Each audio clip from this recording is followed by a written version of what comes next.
while since you felt like this. Been a while since you felt like this. Been a while since you felt like this. There must be something wrong.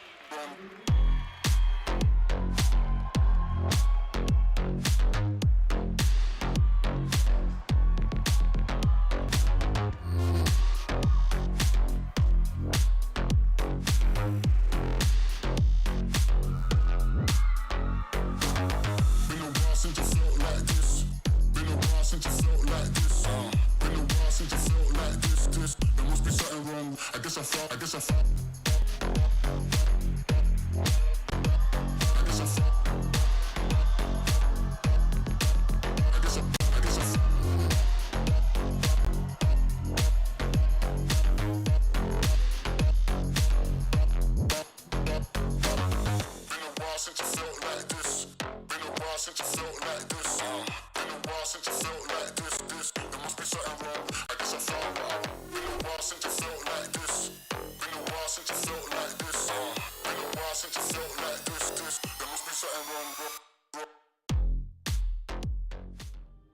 Hello, everyone. Welcome to Ostrava, Czech Republic. Stop number 2 of the Junior Grand Prix. I'm Ted Barton, along with Mark Hunruddy. The women's short program coming up in just a few moments. Mark, what can we expect this week? Well, last week we saw the current and reigning junior world champion Mao Shimada triumphant yet again. This week we have the world junior bronze medalist Irina Yuzono, who will be hoping not just to win the title here, but to push close to the scores of her compatriot from a week ago. 38 women and 7 groups. And the women's short program begins right now.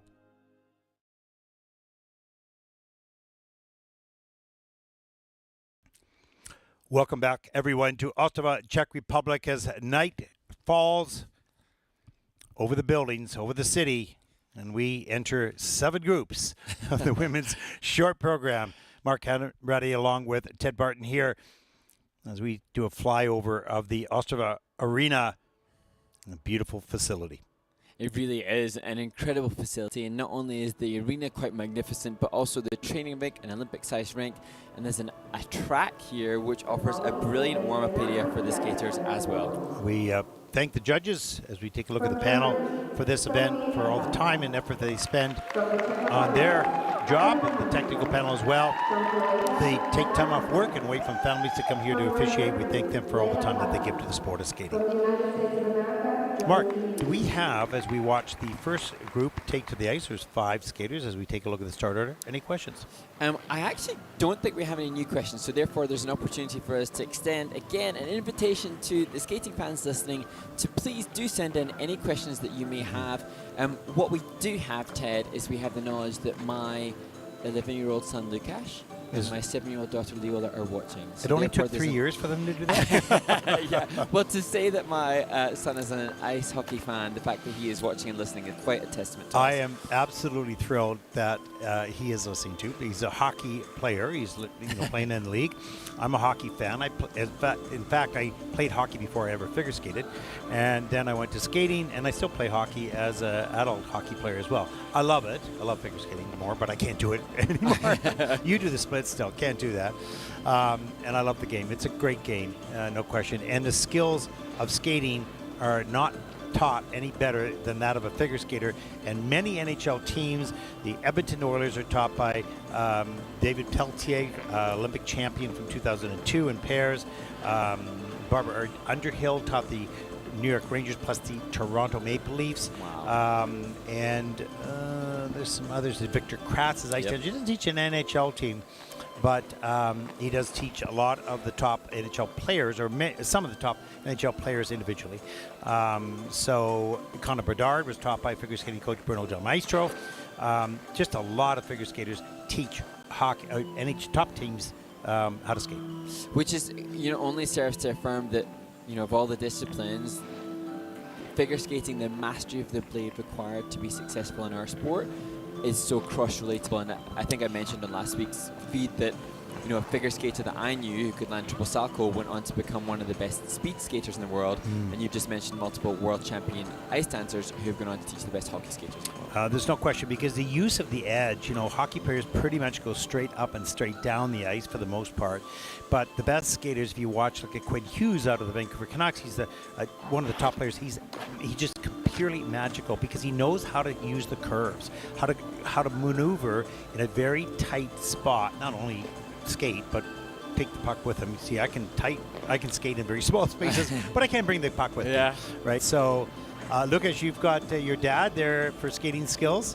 I know it's embarrassing. Whether or your not dad he'd teach listen you. to your dad. Yeah, a different issue. But understanding the blade and ice and how they work together is so important. And it's interesting to see how many of the skaters here who have a parent doubling up as guardian and coach. And we've just been chatting to some of the coaches who have been, as I say, doubling up as. Yeah, and I want to get into the profession of coaching and talk a little bit about that for fans out there that don't know much about that that job, and also for parents as well, and we need to talk about the parents' role in all of this as well. But we talk about the coaches. It's really, really a difficult job because it's not necessarily steady, because your income, if that's what you make your income, you make your living off that, can change coaches, just one day to the next, and there's no benefits, there's nothing. So, but there's the passion and the love of what you do, and for your athletes as well. So that is a great value to it. And it's interesting having been here in Ostrava and seeing, for me, some of the skaters that competed around the same time as I did, and we're all on a similar kind of life trajectory. Many of us have young families of our own, and it's just amazing to see the commitment that some of them make away, like you say, from their own family to pursue the dream of being an Olympic level coach, or indeed the giving back that many of them will do to the sport vicariously through these new students. Yeah, and what are the tools that a coach has? They have their eyes that can read what the skater does. Then they have their words. That's it. That's all they have. Okay, you can use video as well, but the same thing is they have to communicate a concept and an idea about what a skater would feel through the use of words. And the choice of words, one set of words doesn't work for another kid, but it does work for somebody else. So you constantly have to try to change up how you say and what you say, but with the same meaning for each one of the athletes. It's really complicated. And then it's a moment like this, we watch a skater at the boards with their coach. What are you saying at that point? These are juniors, so perhaps there are a little bit more instruction and guidance as you would in seniors. You don't see a lot of time spent at the boards with the senior athletes. And interestingly also, as we discussed with some of the coaches here, there are some of the very elite world-class coaches who are renowned for being the producers of some of the best in the world. They are therefore having students come to them from different skating nations, and there in turn they also have cultural differences as well, when skaters are just brought up in different societies and have different estimations of the way in which someone can extract the best from them, and what would work for a British skater would definitely not be the same as what might work for another nation. Yeah, that's absolutely true, and we all tend to think that people should live and operate the way we do, but we know there are different cultures around the world, and there are different standards, there are different rules, there are different laws, everything is different, and there, we always believe the way we live is the right way, right? Yeah. Like, who doesn't do that? So it's complicated, and it's different from country to country, from culture to culture. Turns out we did have some questions that come in, and I've just only seen. Oh, way to go! Oh man. Whatever. Well, we're prepped and ready for the next. All right, there you go. You're all ready to go. Okay, here we go. The women's short program, day number 1, the final event, starts, Mark, right now. Final words of intensity. Look at those eyes by the coach. You can do it. You can do it. And what was lovely there is the way in which Sophie, the words that were sent to her, obviously made her smile. Yeah, that's awesome. Sophie Earhart takes to the ice. She'll skate to Libertango.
On the whole, so much brilliance from Sophie Erhardt. And I was just going to state what a brilliant position German women's junior single skating was in after the success of Anna Gerke next week. Just a lapse of concentration in that. I think why Sophie is shrugging her shoulders on that flying canvas. Yeah, but she comes off the ice with a smile and kind of a chuckle as to, oh my gosh, what happened there? As we take a look, but really comfortable. She skates comfortably, eh? And as we look at the combo, triple lutz, just some rotational issues there. But this is a skater that missed last season because she was sick with COVID, a really long time off with illness and injury. And that triple toe loop on the back end of the lutz is under-rotated in the system. Triple flip is clean. We're clear. It's being looked at now. Good. Double axel. Nice. Really nice. And here's the steps. The step sequence in level 2, so not a lot of depth of edge here. Maybe some of the turns missing. Yeah, just that rocker turn there, the outgoing edge, just a little bit light on the pressure of the ankle. But, you know, a skater that has waited a while for this, like as I said, illness and injury has prevented her from participating. And here she is at the Junior Grand Prix, first Junior Grand Prix, and she has to open the field. Yeah. And that smile that her coach gave her, and actually one of her coaches, Florian, just as due to expect, I think, their first child with, I think, Nelly just as the choreographer as well. And so they'll be giving a thumbs up to them back home. But I don't know if that's Evelyn Clout, the other coach, but I loved the connection between them before she went out. Well, I love Sophie's smile and just enjoyment of this experience, right? Some people enjoy it, I think, internally, but don't show that externally. Yes. And I think with Sophie, she wears her heart on her shoulders. Yeah. And the reaction to the mistake, which isn't a frustrating mistake because it's in a spin, it's always more challenging to accept a mistake in a spin as opposed to a jump, but she's taking it in such an earnest and endearing way.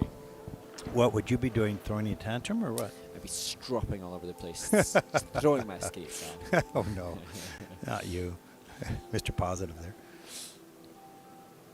Although that said, I don't think I'd have been able to conduct myself as well as Sophie. She's been remarkable. There you go. Let's take a look at the scores. Short program scores for Sophie Erhardt from Germany, 49.10. Both not of approval by coach and skater, first skater out. They're happy with that score with that little mistake as well. Good indication that skating close to what she wanted, what she worked towards. On the ice, representing the Czech Republic. And now to the first of the skaters representing the Czech Republic, Katerina Hanasova. 15 years old, 43.65 personal best. Back in 2022, in fact, on the Junior Grand Prix. And she will skate to Fighter by Christina Aguilera.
Well, 2 out of 3 jumper passes successful, triple toe, and double axel. Yeah, and you know the problem with the flip, we'll look at that. It was not as, well, it was the flip was the problem.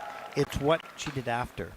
If you notice, she was really disappointed with the flip. So she marched down the ice, not skating, not doing transitional steps or whatever, and that's giving the program away. Yeah. And, you know, for those young skaters out there, mistakes are mistakes. That happens to everybody. Keep the performance going. Don't let that emotion break you down and break out a performance. Beautiful triple toe loop, reloads, good flow up into the second one. Awesome. It is on the quarter, that second triple toe loop landing. Now here is a look. We'll take a look at what happens here. There's the single flip, and I'm not sure if I held this long enough. Marching down the ice, you see, breaking the performance at least for a good 5 or 6 seconds. Judges notice that, that's for sure. Double axel, great lift. Yeah, really nice. Strong jumper. Gets airborne so quickly. And for Katarina, I was really conscious and mindful as we see the added difficulty for the grade of execution in the rotation of the step sequence. Really conscious of the utilization of the different features required this year, and she had all 3 of the spins level for this, an increase in speed here in the sit side variation, and just I was just very aware that she took on board the new criteria and made it very easy for the tech panel to give 4 in all 3 of the spins. She's a really good skater. There's no question of that. And if she listens to this, just, you know, try not to break your performance. Mistakes are going to happen, and that's okay. You want to minimize the effect of the mistake by making it so small in the minds of the judges because you didn't break the performance. And as I've said before, the judges, in regards to their presentation component, will consider a percentage of the performance. So if you break for any length of time, it drops that percentage. And I realize that's easier said than done, for sure. 43.14 for Katarina, and that'll put her currently in second place. Strong jumper, good skater. It's a challenge today.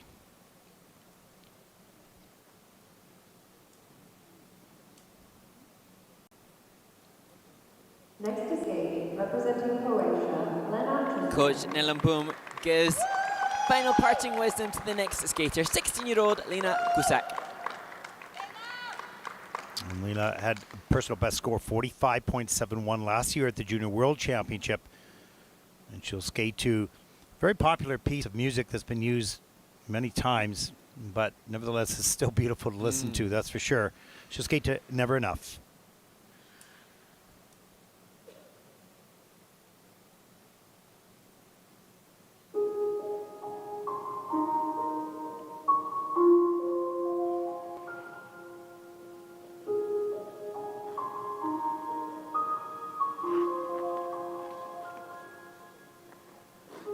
I'm trying to hold my breath,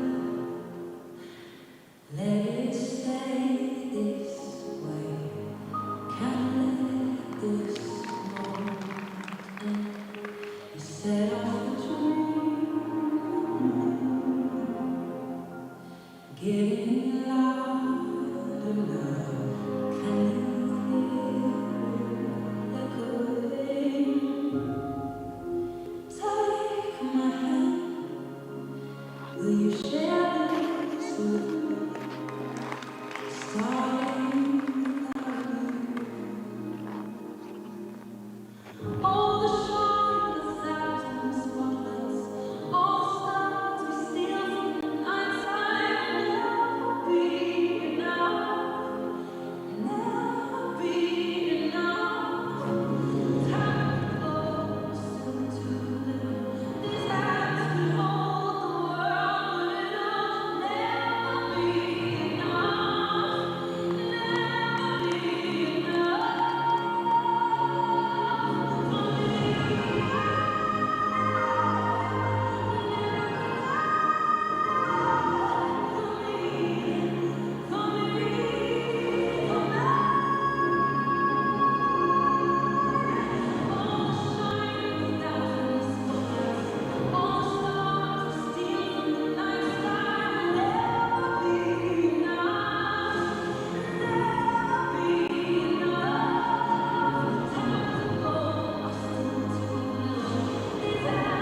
Lena Cusack completes her short program, and just wonder the full gamut of emotions as she considers that clean skate. What a beautiful upper body movement and choreography. It's not only that she did it, but she does it with heart. Yeah, it's just beautiful.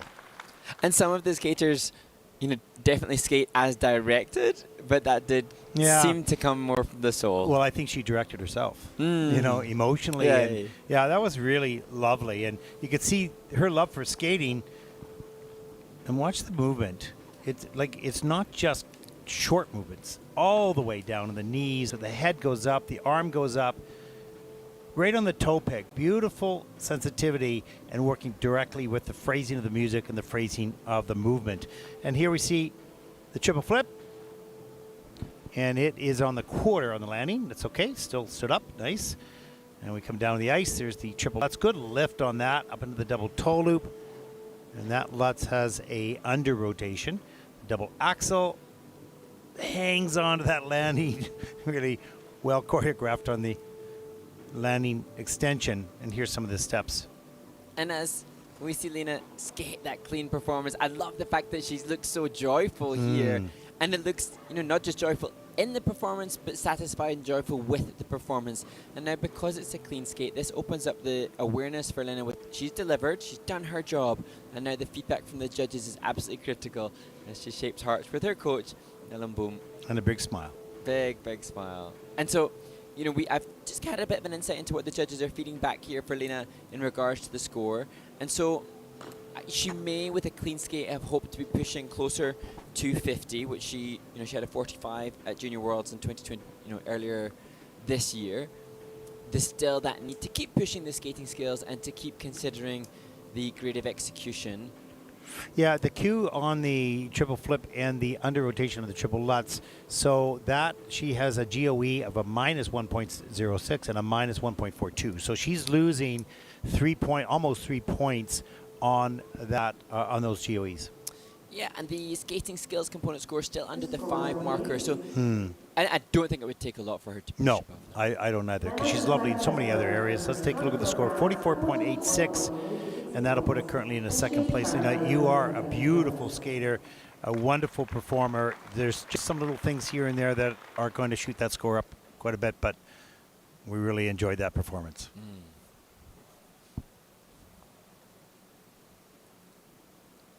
On the ice, representing Great Britain, Leila Patton. And now to the 14-year-old representing Great Britain, Leila Patton.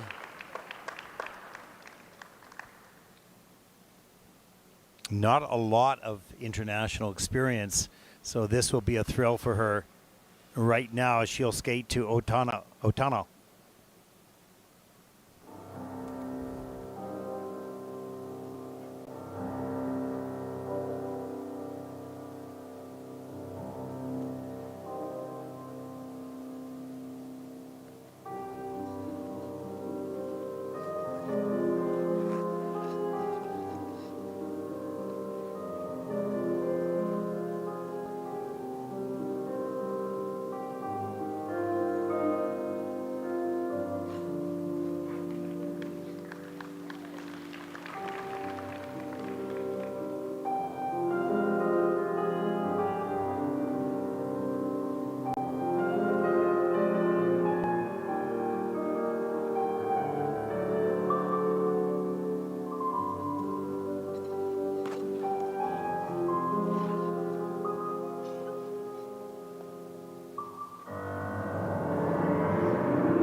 What a beautiful skater. I mean, She's- really, when you have to strip apart the mistakes and take a look at the qualities of her spin, the quality of the edges, beautiful skater, Mark. Oh, she really, really is. And I've known Layla for so many years now. And she, just from the first time that I ever saw her skate, she's demonstrated such elegance for one so young. Even just here from these opening extensions. Now, she really struggled with the loops in practice in the warm-up. Did well just to come out of that with a hand down. Yeah, she doesn't carry a lot of her flow and speed into and up off the ice on the jumps, and that is an area that she can work on. But the rest is absolutely beautiful. Mispicked there, or mistimed anyways, on the pick. And look at that beautiful extension. Sets up the axle, arms and free legs snap up into the air, and then just a bit of a break. So that'll come in time. She's, how old is she? 14, so she's still very young. But I think with more speed and flow, I think she could have huge, huge components. So much of that skating skills component score comes from the power and the speed. So I'm not sure the judges can reward it massively in regards to the skating skills, but if she could inject more ice coverage, the aesthetic is top drawer. Yeah. She has like 60% of what you, 60 or 70% of what you really need to be successful in this sport in junior and senior. However, the next 40% might be a little tougher because it's a jumping passes. And you got to learn to fly.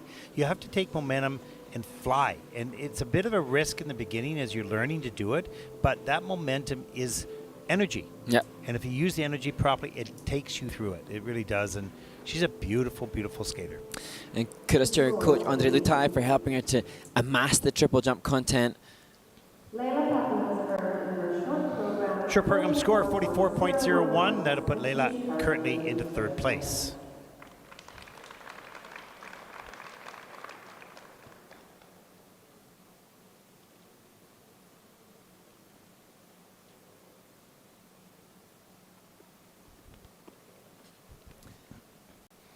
And there is our next competitor representing the United States of America, Josephine Lee. And Josephine has had experience on the Junior Grand Prix.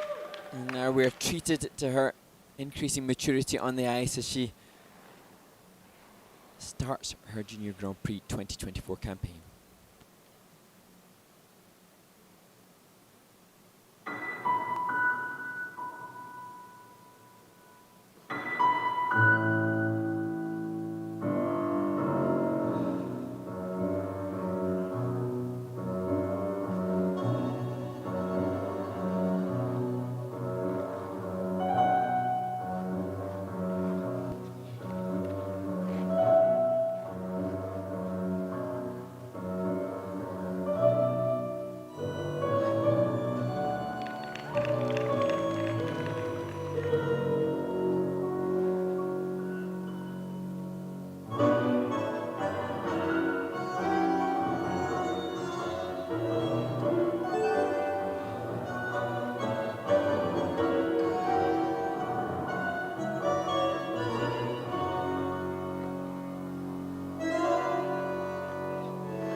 Wow, that from a composition perspective, choreographically and presentation, was so impressive from Josephine Lee. And when Josephine had replied to me, as we see the fellow Americans cheering her on, she suggested that it was a different kind of season because she was having to juggle an increased workload at high school. And I kind of assumed then, based on the practice we saw last night, that she might not have been as prepared. And yet, although there was the mistake in the flip granted, that was fiery. That was the best I've seen this young woman skate over the years.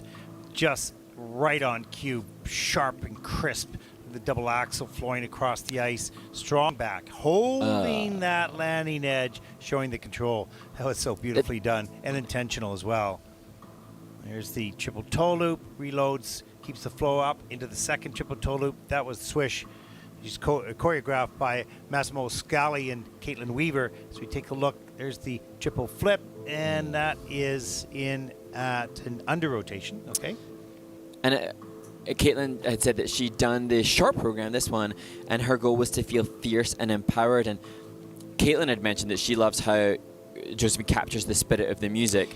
I read that, but I absolutely saw it here. Like, she was on point with that musicality. And you know what I find very interesting and very successful with Caitlin Weaver's choreography? It's not just the choreography, it's not just the movement. What she's bringing out in the athlete to execute the movement as designed and desired by Caitlin is key, because they're doing the choreography at the very high level. And I think that's tapping into the human and extracting the human emotion, inspiring them. That's what great choreographers do. It's not just about the movement, it's about bringing the soul of that person out into the movement.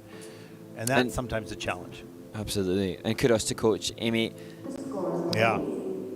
Great job. Personal best 61.72. That's going to fall maybe a little bit short of that with that little mistake. But yeah, 57.65. Which she's pretty happy she's with happy that. though. Okay, maybe she forgot about her best score. I don't know. Well done. Very well done. Good components. Glad to see it.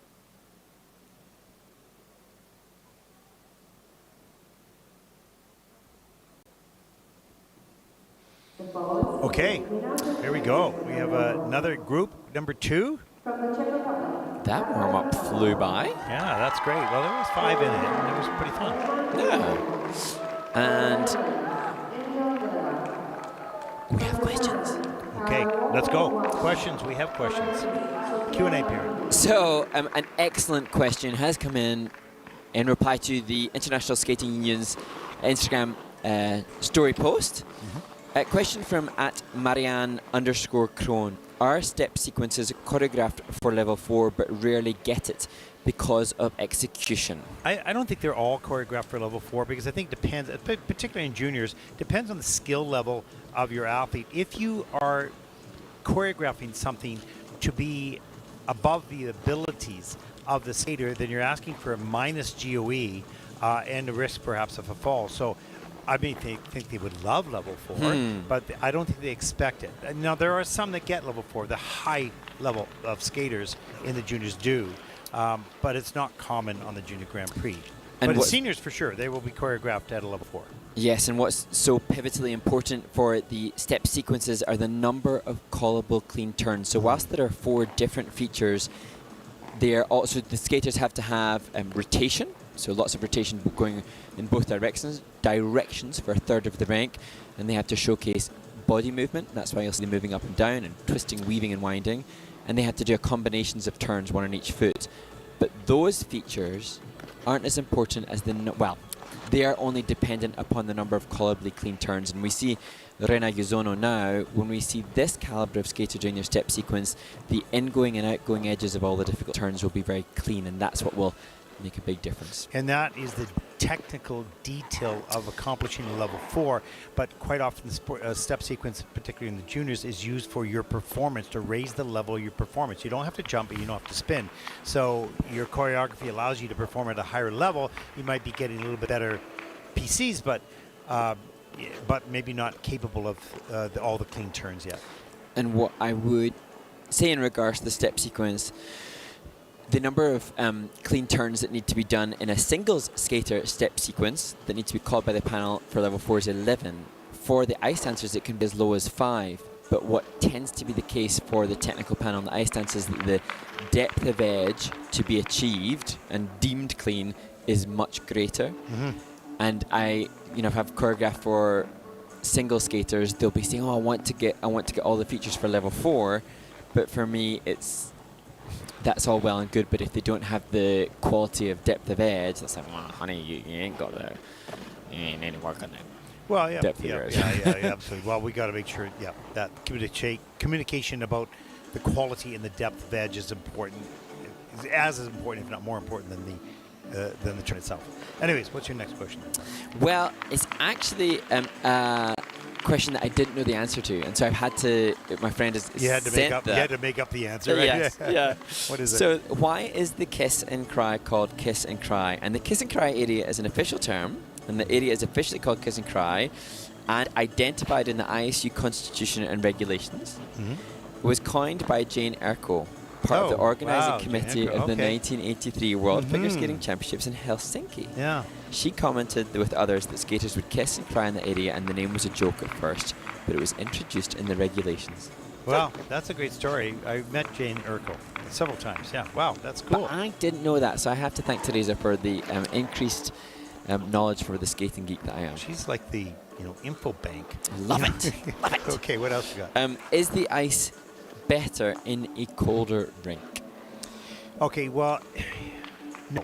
Generally speaking, the ice is a little harder, and so it's not as much spring. You want to have, it's not hockey. Hockey ice is thin and hard, really hard. We don't like that. Figure skating ice is thicker and a little softer, and that softness to that ice helps you spring off that ice. And so in a cold rink, you don't have, the blade does not melt the ice as quickly, and therefore you don't carry quite as much flow. So yeah, cold ice, too cold of ice, no.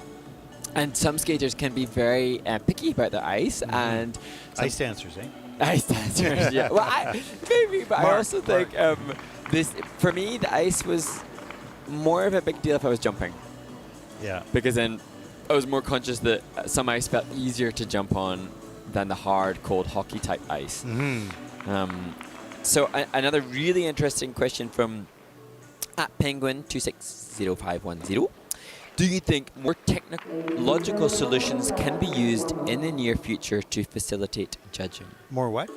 Technological Oh solutions. yeah, absolutely. AI, I believe, maybe not, I don't know when, but I know they're already researching the use of AI because the human eye, you see a little bit more technology in all the other sports as well. If it can measure accurately, exactly how many rotations the blade does, why wouldn't you do that instead of one angle? I mean, although we've reduced the subjectivity, we haven't fully eliminated it, right? So I believe technology will not replace, it will not change the judging from a PC perspective and all that kind of stuff. But when it comes to rotations and things like that, detail that it can be measured, I believe that'll be brought in at some time. However, people don't spend, the technology's out there, but it's costly. And no one spends the money to do that because it's not necessary. No one's going to make money off it. But eventually it will. I remember in Japan seeing the Yeah. feedback with the mileage and the speed of the skaters upon landing of a jump, and the height and the length and the trajectory. And Yeah. So but that said, it'd be harder perhaps to use technological stuff for program component scores. good, yeah, for sure. Good question. I gave you my opinion. I didn't give you the answer. Only time will tell, but I feel it will be. Okay, here we go. Group number 2. Thank you for all those questions. That's just awesome. They're really, really good questions. Excellent. Probably the best we've ever had. Yeah. And now opening this group, 16 years old, from the Czech Republic, hopefully feeling supported and buoyed by those that have come to cheer her on here. Barbara Dekalova.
Okay, I have one word to say, and that's like, wow, that's unbelievable.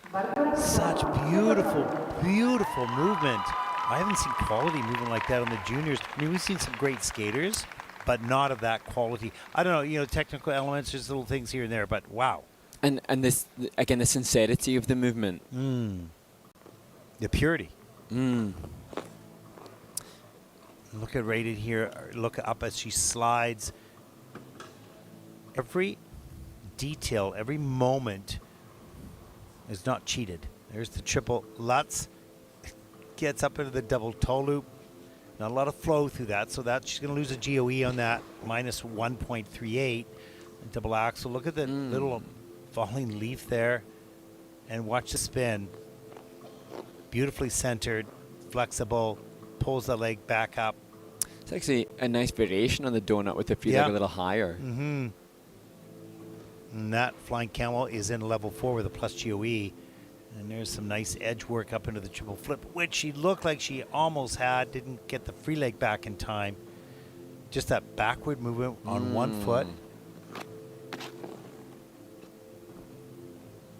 And gloriously open neckline as well. And choreographer for Barbara is listed as Anna Capellini, former world champion in ice dance, and the husband and wife team of Anna and Andre just make such a great combination, not just because they're wonderfully compassionate people, but also having the single skater and the ice dancer combination can be so brilliant for the student as we see this sit forward variation.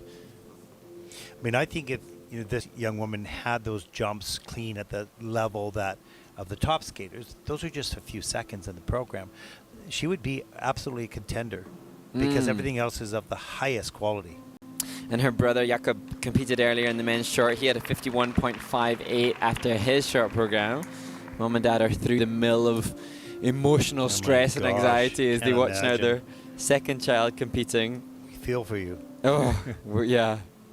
Well done. You deserve the shout out going through watching two of your children perform on this stage. Yeah, and so beautifully. Wow, that was really special. Really was special. Now, we're talking the sport, and obviously there are elements that have reductions of scores because of small mistakes, but the overall quality of the skater is extremely high. And as the under rotations are input into the system for Barbara on both the triples, the judges' grade of execution, there's a 4-point deduction on grade of execution, and the value of the triples will be at 80% because they're deemed short or under rotated. So big implications on the tech score for Barbara. Yeah, this is the one thing for people who don't know much about skating that would be disappointing for them to think that if they've heard us raving about her, and they can look at the score. No problem with the score. The judge is doing the right thing. What we're saying is the basic core of this young woman is sublime, and when she gets those technical elements at a higher level, this is going to be a huge score. That's a 45.11. That is third so far in the short program. Beautiful skater, no question. Work to do, but what a great start.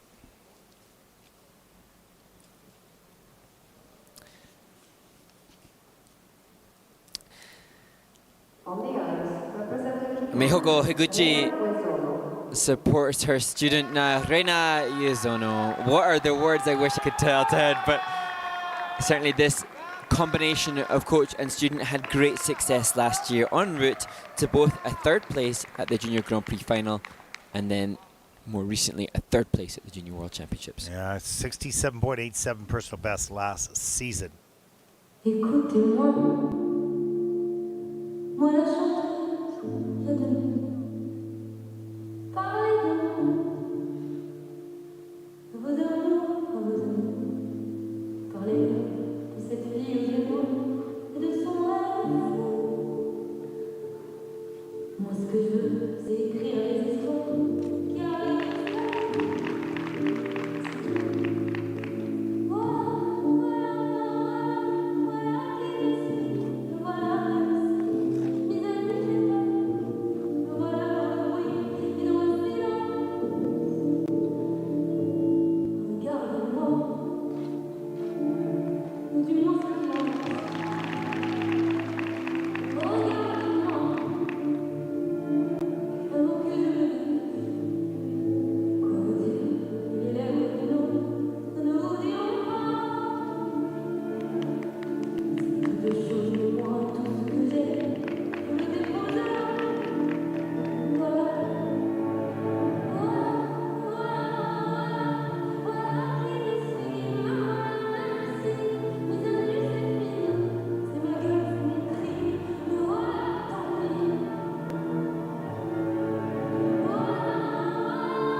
A slight misstep at the very, very end, but for me, Ted, with Rena Yuzono, I think there's something quite special about her interpretation. I love that music anyway, but she has just soul, just real soul. Yeah, how do you mix sincerity and softness with power and impact? And she sort of takes all those four words and mixes it up into a performance with detail, and yeah, it's really very special. And like the fast section with split jump and stag jump, there was a weird, interesting back Choctaw step that I want to relive, to have moments that you think, oh, I'd like to see that again. That's testament to the choreography by Mahoko. And she carried, as all Japanese skaters do, such beautiful flow throughout the program.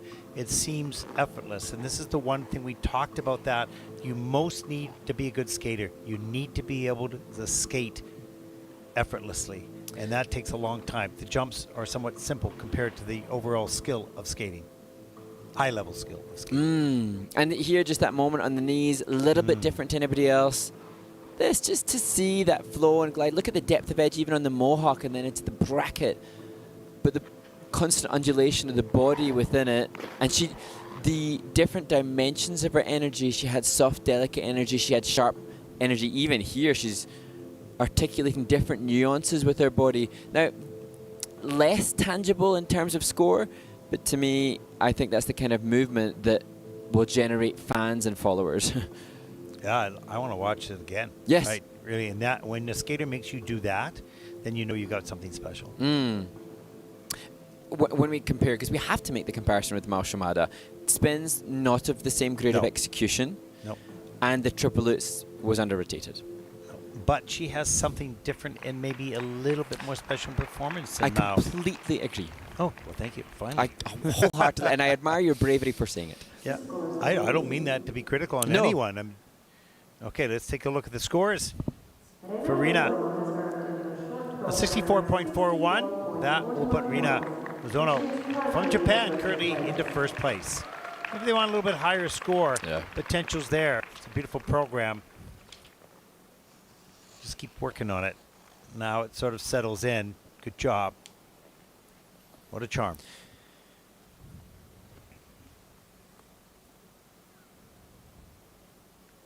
On the ice, representing the Netherlands, Angel. And actually, the skater representing the Netherlands, Angel Delavac. And she, during summer training camp, she twisted her ankle, hampering and worrying her preparations for Junior Grand Prix, but she's delighted to have made it. Skating to the sheltering sky.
14-year-old Angel Delavac representing the Netherlands, and to me, such a triumphant transformation in her maturity from 12 months ago. Oh my gosh. Yeah, it is special. You know, some people may like or not like the music. I happen to like it, but it's pretty somber.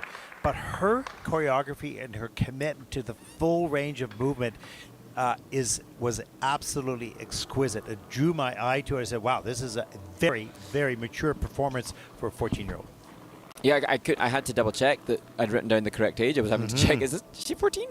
Yeah, wow. And she'd explained that last year's experience at Junior Grand Prix was very positive for her, and she's used that heading into this year as we see the triple lutz, and in combination with double loop, which is hard. Exactly. And she has pretty good, very good jump technique. Needs a little bit more height, a little bit more speed, so she doesn't have to work so hard. We'll see this double axel. And that momentum will carry you through those jumps and use less physical energy and carry more quality. The slower you go into these, the more you have to sort of the more you tend to muscle. There's the triple flip, a little bit on a lean, under rotated in this, downgraded actually in the system. But watch this. Look at the detail with the tilting of the head and the arms and the, as you mentioned, the undulation of the middle of the body. Good word there. Thank you. That's great. And every one of the 4 elements which can be assigned a level in the short program for Angel have been given level 4. It's really beautiful movement. And there's this basic skating skills, Mark. We talked about the core of what a good skater needs.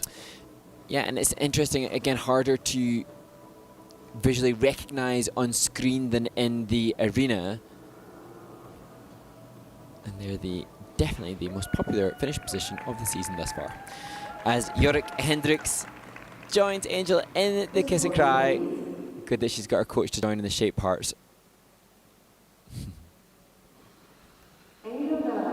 Short program scores 49.26 for Angel Delavac from the Netherlands. That'll put her currently into 3rd place.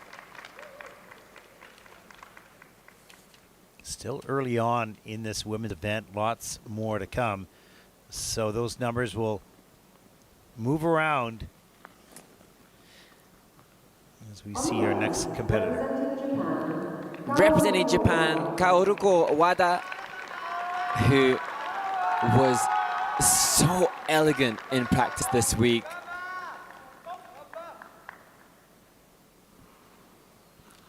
Skating to How Does a Moment Last Forever by Celine Dion.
Possibly the best use of that feature, spinning in both directions. The most incredible speed. You know, when you watch performances such as this and many other performances we've seen so far, even in the first 2 weeks, you have to love the sport. Yeah. Because it is so difficult to do what these young people are doing, but it's so beautiful at the same time. And how can you turn away from beauty and athleticism? It's incredible. It really is remarkable how the sport has progressed. And Kaoruko Wada had such speed and flow, and that was why the skating skills for this competitor will be the highest.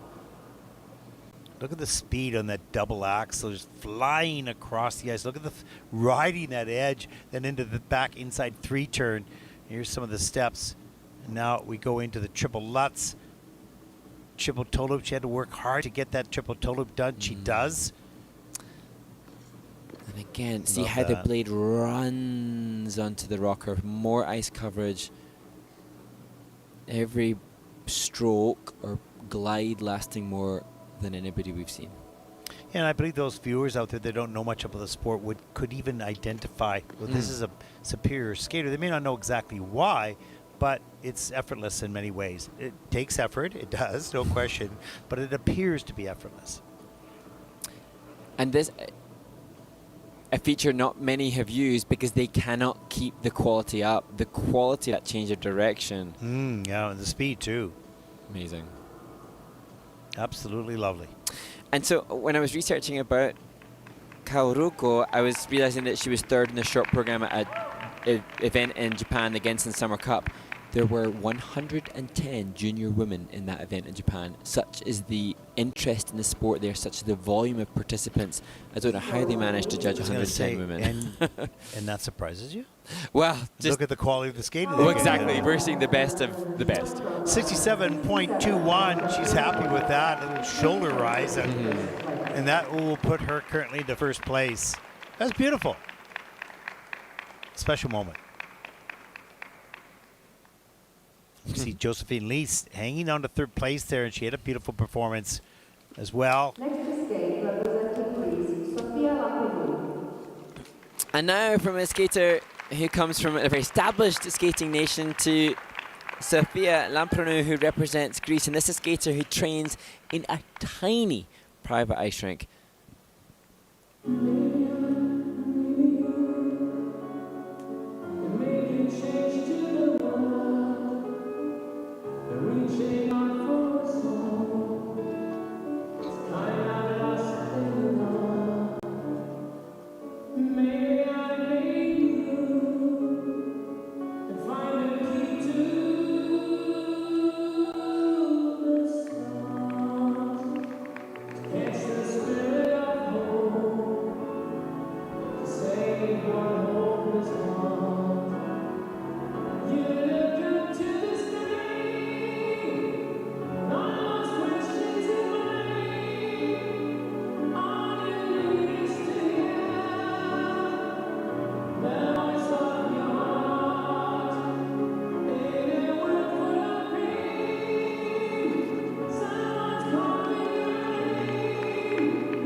Sofia Lamprono representing Greece, and as I say, this is a skater that skates in the tiniest of ice rinks, but perhaps it's that size of ice rink that has helped to serve such great spins. What I most admire about this young woman is she showed as much passion for performance as the previous skater. Yeah. Again, she doesn't have the same skill level for sure because she's in a smaller rink and whatnot, but she didn't give up and she gave it all. Really good spinner. Jumps a little timid yet still. You can see just pretty slow, not using momentum to help her up into the air to get all the way around. That'll come in time. And there's double Lutz. She fights through that into the double loop, gets it done. But look at the energy. She's not just coasting. She's trying to accelerate every step. This was great. Yeah.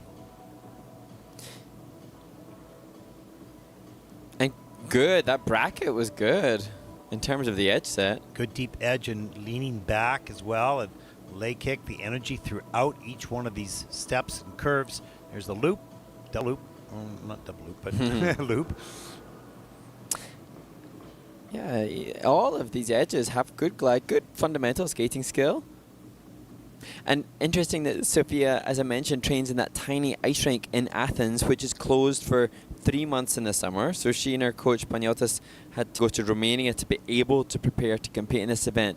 And Paniotis, he competed at Worlds, he skated in that rink. And how lucky for Sofia that she's had a coach who has trailed the path before her in training in that tiny rink and then going to represent their nation at IC championship level. So he's able to give back, and that's why, although she doesn't have the difficulty, she has the correct look. Well, she's just 13 years old. I mean, wow. I mean, such passion and aggressiveness throughout that program. Just some work on the technical elements, on the jumps. 35.68 for Sofia, and that'll put her currently into 10th place. The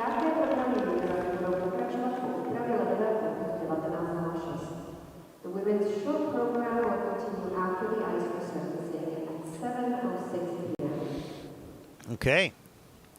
And so as the ice resurface starts and we see, unsurprisingly, that Wada and Yozono are the leaders after this stage of the competition, we can look forward to seeing another Japanese competitor in the interview with Mao Shimada, who won in Riga last week, before seeing an insight into the upcoming new short track world tour. And then last year's A Day in the Life with Ingrid Walter, the technical specialist in the ice dance competition last year. And finally, Junior Grand Prix Osaka backstage fun and games from 2023. Lots of fun. More to come. We'll be back.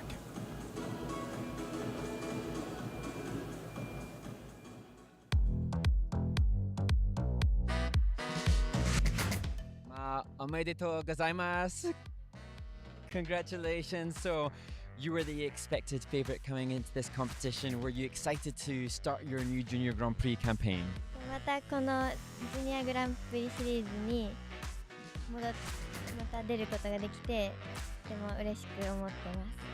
I think the skating community is very happy that Mao is back. Now I understand that your new free program is a Japanese piece of music choreographed by the brilliant Laurie Nickel, and the theme is the 4 seasons of Japan. Is this right? はい、合ってます。Excellent. And I also understand that your short program to Wicked, you also went to meet the lead performer in Japan of Defying Gravity. Is that correct? I'm sure that was a huge inspiration if that was the case. 本当で、少し質問もさせてもらっていい経験になりました。 Fantastic. Now, Mao, in this event, you're obviously the favorite. You're the 2-time and reigning junior world champion, and you maybe did not need to push yourself as much to win the title here, but you chose still to include triple axel and quadruple toe loop.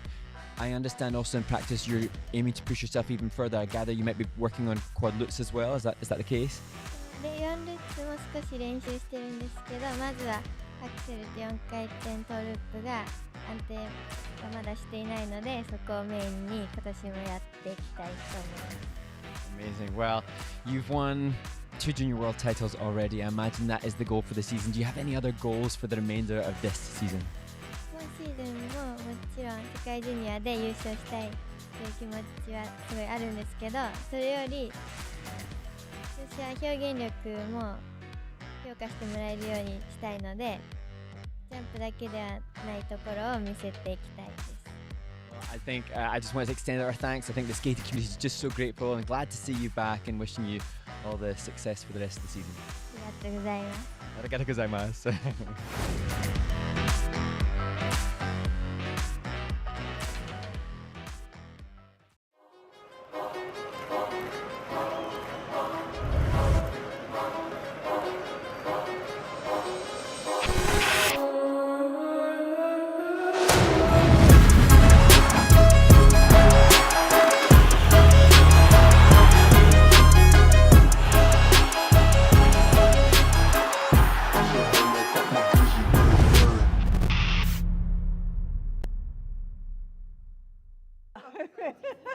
You're not sure we're perfectly normal. Yeah, okay. I wasn't so sure yesterday either. After the event.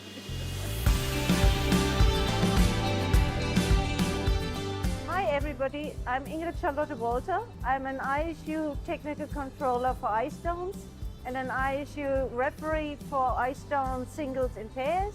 And my job here in the Junior Grand Prix in Linz is the technical controller for ice downs. So we are here sitting together, the so-called technical panel. We have the job of looking at the elements all the couples, dance couples have in their program, and in finding out what kind of features they do, because the elements themselves can be made more difficult and get a higher value by having more and difficult features. Exit. I question the split. Yes, question mark, no. So this is a lot of material one has to take in very, very quickly. And that is why we sit in the practice time and try to find and see what they are doing. We write that down in a kind of shorthand, which every person devises for him or herself. For instance, I draw a lot. You can see that later on the sheets we have, whereas others just do it in numbers, which frightens me. I couldn't do that, but there are number people, so that would be fine for them. And when it comes to the competition, we transfer the elements and the features onto the competition sheet. Of course, no level at all, because we have to see what of what could be there is really performed. And that is then what we mark down. But it speeds up everything very quickly. Usually we have two technical specialists. These are my two colleagues, Roxanne and Helen. And the one calls mainly the man and the other mainly the woman. And if we have, for instance, a spin in which both are involved, it is the specialist one who does the call of the level. Also to the team belong the data operator. He puts in the levels and the elements we call into the program and the software, so that the judges on their judges stand get the elements in the right order on their screen, because they have to evaluate the quality. And we have a video cutter, of course, because we have one whole program of 3 to 4 minutes, and we just need the little clips, which are also used to review by the judges and by us, whatever is shown. And so the video cutter cuts as soon as we say this element is coming up. That is, one of the technical specialists always says, next element, and then the element they know, they can prepare what they have to cut. And then the specialist one says the element when it starts. As soon as the program is finished, again, the data gives us the number of elements, also on which we called a review. A review is something we call when we are not quite sure whether it was really seen what we saw. For instance, we have two people on the ice, and in a step sequence, one of them could well hide the steps of the other by just being there, obviously. So then we would need, as an example, a review to see whether we can really have a look at the other steps. If not, we go with what we have seen and go always with the skater. I think that completes the whole process. I'm afraid it was more than 3 sentences. Never mind. We can cut.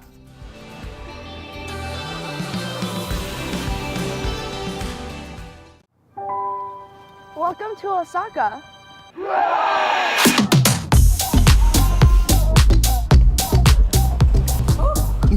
So scary.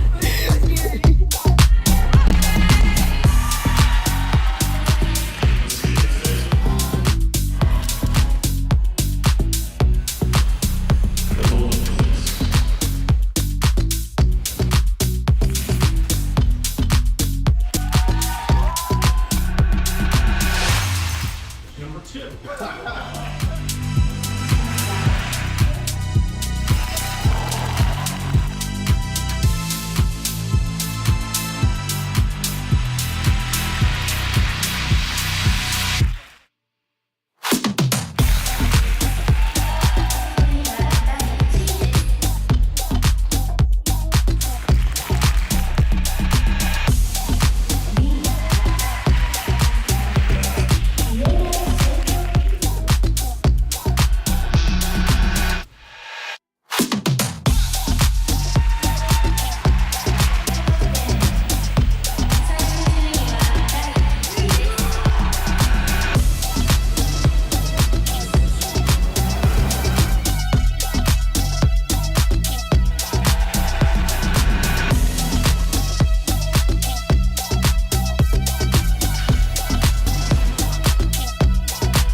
The following skaters may not take the ice for the warm-up.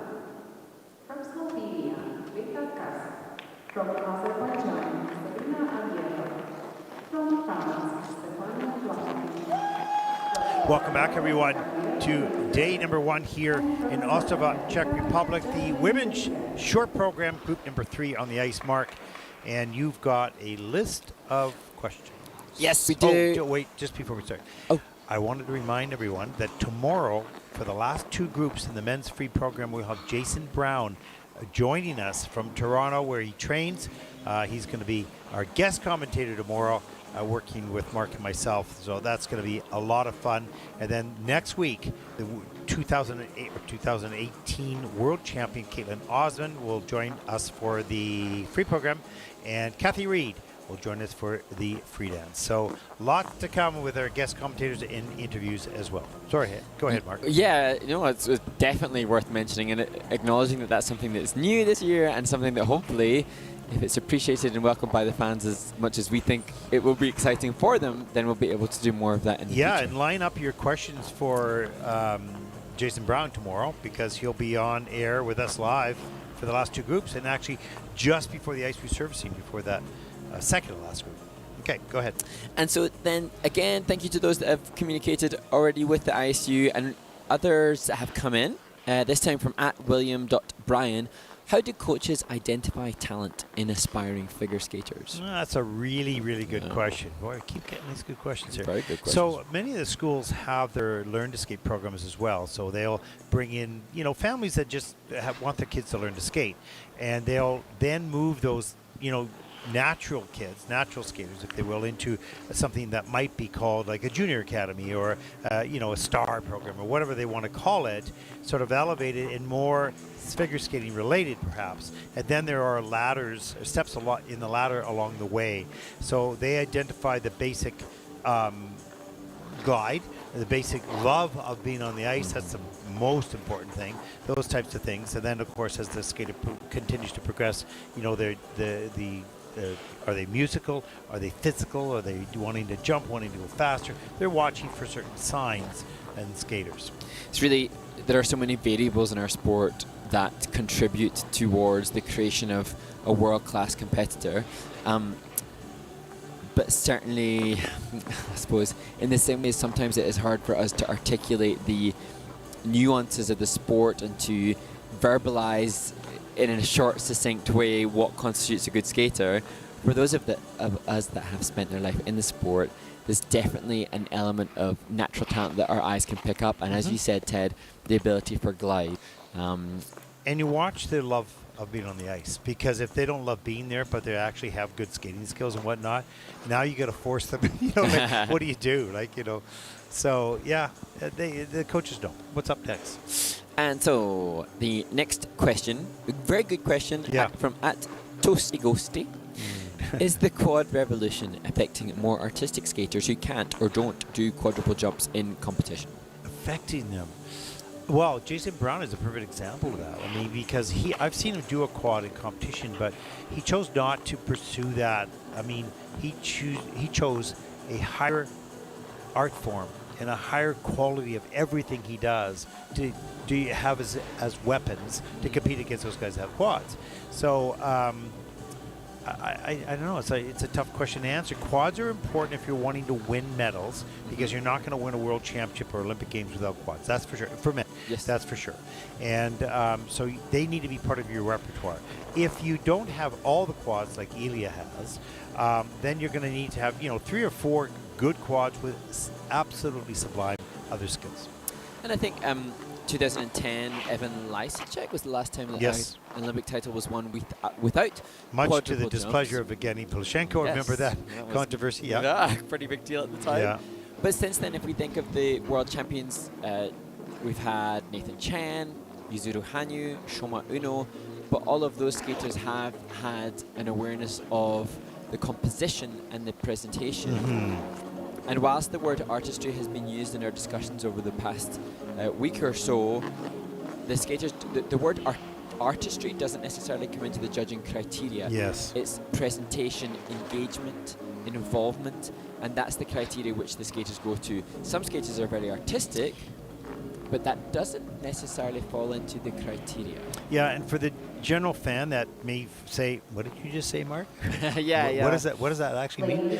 You know, artistry does sort of wrap up that other side of the sport, but it's not defined in the technical terminology as that.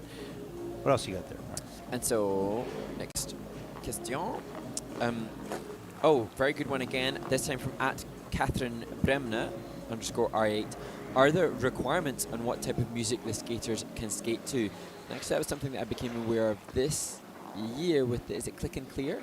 Yeah, so the music rights are a big issue right now in our sport, and so the ISU says the skaters must have their music cleared, particularly next year. They're asking for it this year as well. So they have a Click and Clear program. That Click and Clear program allows the skater to go in and sort of register their music and see if that program can clear it, or if there are clearance rights available and how much it costs. So it's becoming completely different. I mean, you know, we used to have just classical music. Now we have all sorts of type of music. I could see a trend going back to classical because there's really not a major fee for classical music, and or those pieces that are on music sites that you can purchase the right as a part of the licensee. So that is changing, and we'll see the impact next season more than we do this. So that's a really good question and more to talk about, but we've got skating to go to. Go ahead, Mark. And so now, opening this warm-up group, Vita Cass, just 14 years of age, and a skater whose coach Katarina Borgia explained she needs this level of competition, coach recognizing all the positives the participation here will bring for this young athlete.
Well, top left-hand corner of the screen denotes positive grade of executions in all of the 7 elements for Vita Cass, and the confidence with which this athlete in their first ever Junior Grand Prix took and held not just impressive in that it's her debut, but what made me more impressed even is that she doesn't have the technical content to be competitive, but her energy level gave me nothing but self-belief. Well, she has a strong conviction for what she does do, and she, there was no apparent nerves. No. There might have been internal, but it didn't look like it impacted the performance at all. And certainly some things you can see a bit of a wrap on in the air positions, but she did the elements, but she skated with such confidence in the choreography and the detail. Really, some beautiful movements. And fast twitch fiber. She had fast twitch energy. She had conviction and commitment with some sharpness, as you can see here towards the tail end of the step sequence as she passes her coach. Wow. I actually think that Vita... And just 14. Yeah, just 14. She skates like older. Yeah. And her coach, Katarina, acknowledged that she wasn't so strong technically for now, but she said this is an important experience for her to share the ice with these skaters. And the coach, Katarina, had said that she hopes she enjoys this week. And well, she completely holds her own, that's for sure. She brings something special. That's her heart to the ice. And just, some beautiful movements. Very, very nice. Usually you see people a little bit nervous, a little bit shaky. You can see that result in perhaps lack of skating skill. Not lack of skating skills, but affected skating skills. You didn't see that with her. no. And so everything that, Katarina, we've seen on the Junior Grand Prix, Katarina produces lots of skaters to be here at this level. She'll be explaining to her, of course, that she needs all the triples. She recognizes that being here will help accelerate that achievement. Short program score is 40.64 for Vita, and that will put her currently in 10th place. Nevertheless, the score was really a beautiful performance. I think quite a success for her first time out. And the big long embrace. On the ice, representing Azerbaijan, Sabina Alieva. And now to the 16-year-old representing Azerbaijan, Sabina Alieva. We've seen in practice a confident and comfortable triple lutz double toe. That will be the first element for Sabina.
Sabina Alieva delivered on the triple lutz double toe as seen in warm-up, and this is a skater who I remember vividly from her Grand Prix experiences, junior Grand Prix experiences last year, and one who I think is capable of some pretty big scores. She showcased similar to last year insofar as perhaps not as competition ready as she could be, and the lateness in the music indication of that perhaps. Yeah, certainly you can see a lot of strengths in her skating and jumping. Still, there's more to come, I'm sure. Here's the triple lutz. Beautiful in the air. Not a lot of speed on the landing. Up into the double toe. Gets it done. That's in at a 7.71 total for that. Love that little Wally step up into the double axel. Very nicely executed. Maybe you want to hold that landing just a little bit longer. And then here is the triple flip outside the circle. Over rotates with the shoulders. Has to take the fall. And here, as we look at the step sequence, we've talked again about the percentage for the judges with the program component scores. The opening of this program from Sabina would have had higher skating skills and higher presentation. Latterly, the sharpness and the conviction to each edge was shorter. Yeah. And so it forces the judges to just drop on those important and valuable program component scores. And currently, all three of the components are under the 5-point range, and I am very confident this is a skater that's easily capable. Oh, no question she's capable. But, you know, she has a list of things that need work, a list of things that are really in the bag. So, but, you know, it's getting back to that list of items, those small, and sometimes there's small details. Yeah. Which you go, oh, I don't want to waste my time on that, right? But you should waste your time on it. Not waste your time, but you spend time on it. Yeah, absolutely. I wonder how many run-throughs as well Sabina does, just seeing how late she was in the music, just wonder whether or not, maybe she's doing loads and loads and loads of them, but obviously the more run-throughs that a skater can amass in training, the more competition ready they will be. Still early on in the season, and some of the run-throughs may not have been at the level that it will be later. 41.84 for Sabina Alieva, and that'll put her currently into 10th place.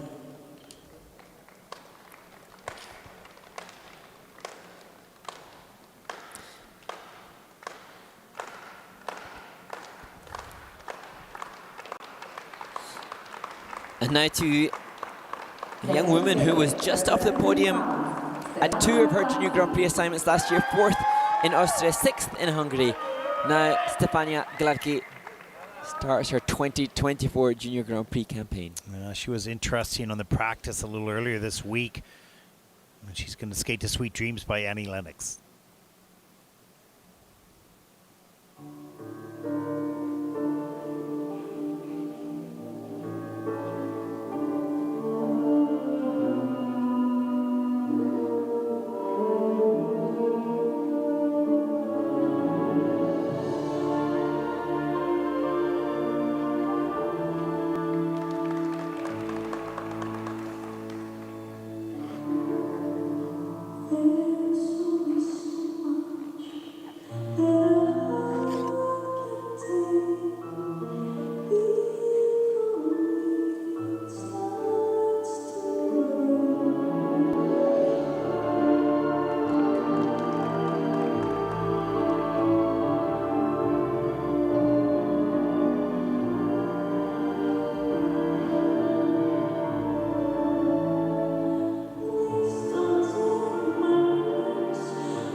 France's Stefania Gladky, a skater who explained that she's just discovered that the 2030 Winter Olympics will be held in France, and indeed the figure skating competitions will be held in her hometown, and that now her main motivation and inspiration, and I think she's well on target. Well, the age of 14, look at the skills that she has right now. The timing couldn't be better. Yeah. And, you know, given if she can get through all those years healthy and happy, yes, most importantly, of course, then that dream may turn into reality. And there were some really great musicality touches. Lots of detailed movements throughout the program. There's the triple flip, carried the landing edge into 3-turn as we come down to the triple. This looked like it wasn't going to work, but she pulled it off. Off axis, but yet confidently convicted. I love that little... Wasn't it great? That's the typical exit, but everybody else has been doing it in a stag type position. I loved how she kept the leg in a coupe. That was like a little jump. Yeah. And they're great example of the counter, and they're the rocker. Look at the depth of the edges as well. And there's again another honesty in her smile. She reminded me a little bit of Ekaterina Gordieva, the 2-time Olympic pair champion. Now, she has some really wonderful qualities, there's no question, and should her technical aspects of the skating continue to ascend like the rest does, wow. I mean, her personal best score is 59.32. This is gonna... Well, I was thinking, I looked at the PB and thought, oh, she's not achieved over 60 yet. It surprises me, but she's demonstrating such quality. She should definitely cross that threshold now. She's just 14 years old. Look at that smile. She loved what she just did and proud of it, but she's hoping for a number. Yeah. Well, good and well delivering, but you want the reward. And there it is, 61.45. That is a personal best for her, and that'll put it currently into 3rd place and in contention, at least at this point of the competition. Many more yet to come still, but wow, that was nice. Yes.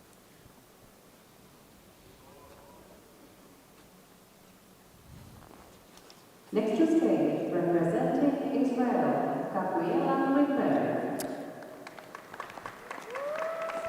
Now to the 15-year-old Gabriela Grunberg. She's placed 18th, 17th and 20th at previous Junior Grand Prix. Now hoping to move closer towards the top 15.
Well, Gabriela Grinberg has just endured something that none of us want to experience, but so many of the figure skating community have, that horrid type of fall on a spin. And it's just so unfortunate that that kind of freak fall would happen at a point, you know, like a junior Grand Prix, which is so important in this young person's life. Gabriella is such a good skater. I mean, really, really top quality. 2 big mistakes in this program affected her maybe a little bit of her performance, not a lot, because she kept the energy throughout the program, even though she had 2 disappointments. But boy, some good qualities. We see the triple Lutz, gets the free leg back, pushes up into the double toe loop. There's the double axel, a little bit forward, right into the twizzle, but right here, right off that edge. That's a shocker. And all of a sudden, you're ahead of the music now. But she had to go back and it won't count. And then a little bit later, here's the flip that just got the upper body rotating way too early, far too open, didn't convert into rotation position. And I just have to assume that flip was a result and a byproduct of that. Yeah, I would say, I would shocker say. fall. Lost the concentration. And I feel like we've kind of all been there at some point. Just you don't want it to happen. What do you mean you kind of feel? Well, we've all been. Like my I've career was definitely like been that. What are you talking about? Well, yeah. Oh, good on her though, good for making her. the heart. That's classy. Well done, Gabriela. Yeah. And again, testament to the maturity of these skaters to be able to make light of something so frustrating. Keep things in perspective. This is just one program in a long year. 41.51 for Gabriela Grinberg from Israel. That's 12th in the short program at this stage of the competition.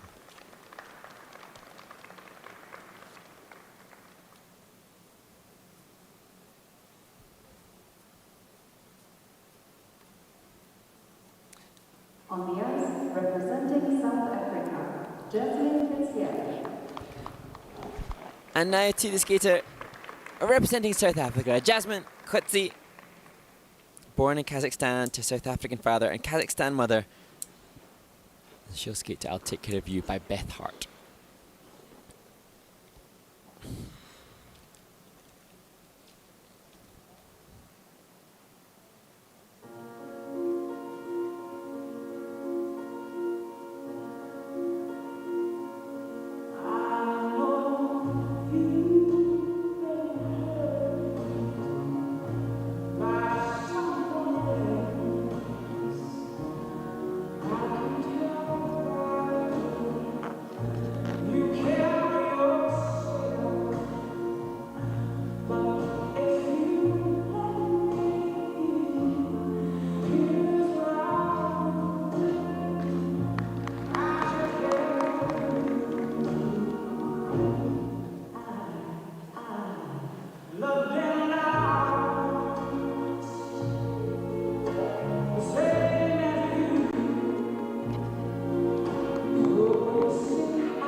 Jasmine Gletzi completes her first Junior Grand Prix short program, and a skater that has been explaining to us how much she's enjoyed watching the Junior Grand Prix over the years and how excited she was to meet Mr. Ted Barton. Stop it.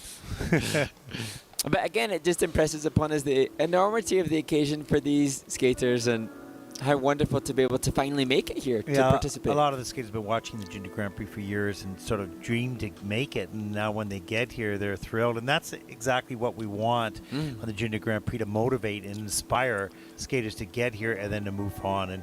And that was really nice to hear from her. There's the look at the triple toe loop. Good job up into the second triple toe loop. This will be down, just under rotated. Wow, that's good. The double axel, a little bit tight corner, but gets it all the way around, gets the free leg back. That's good. And then some 3 turns coming up into the double flip, so that's well done. Right into a twizzle. So this is a nice, clean program for this young woman. And after training to get here to, perform at your highest level, awesome. Yeah. And another thing that Jasmine was keen to express is that her mom designs and makes all of her dresses, and again, confirmation of the kind of family affair for the skaters. And what a great dress her mom's made. Nice job, and what a thrill to have a dream and now be living it, and you're here and competing and really nicely as well. And a confirmation perhaps that Jasmine's been watching. She's been watching this season. She's probably been watching in Riga as well, shaping hearts, promoting positive skating and kind, happy skating. And hopefully everybody that she knows and loves back home is sending that good vibe back. She might be motivating and inspiring young athletes back in the Republic of South Africa. Free program, or short program score, 39.44. That will put Jasmine currently into 14th place. But nice job.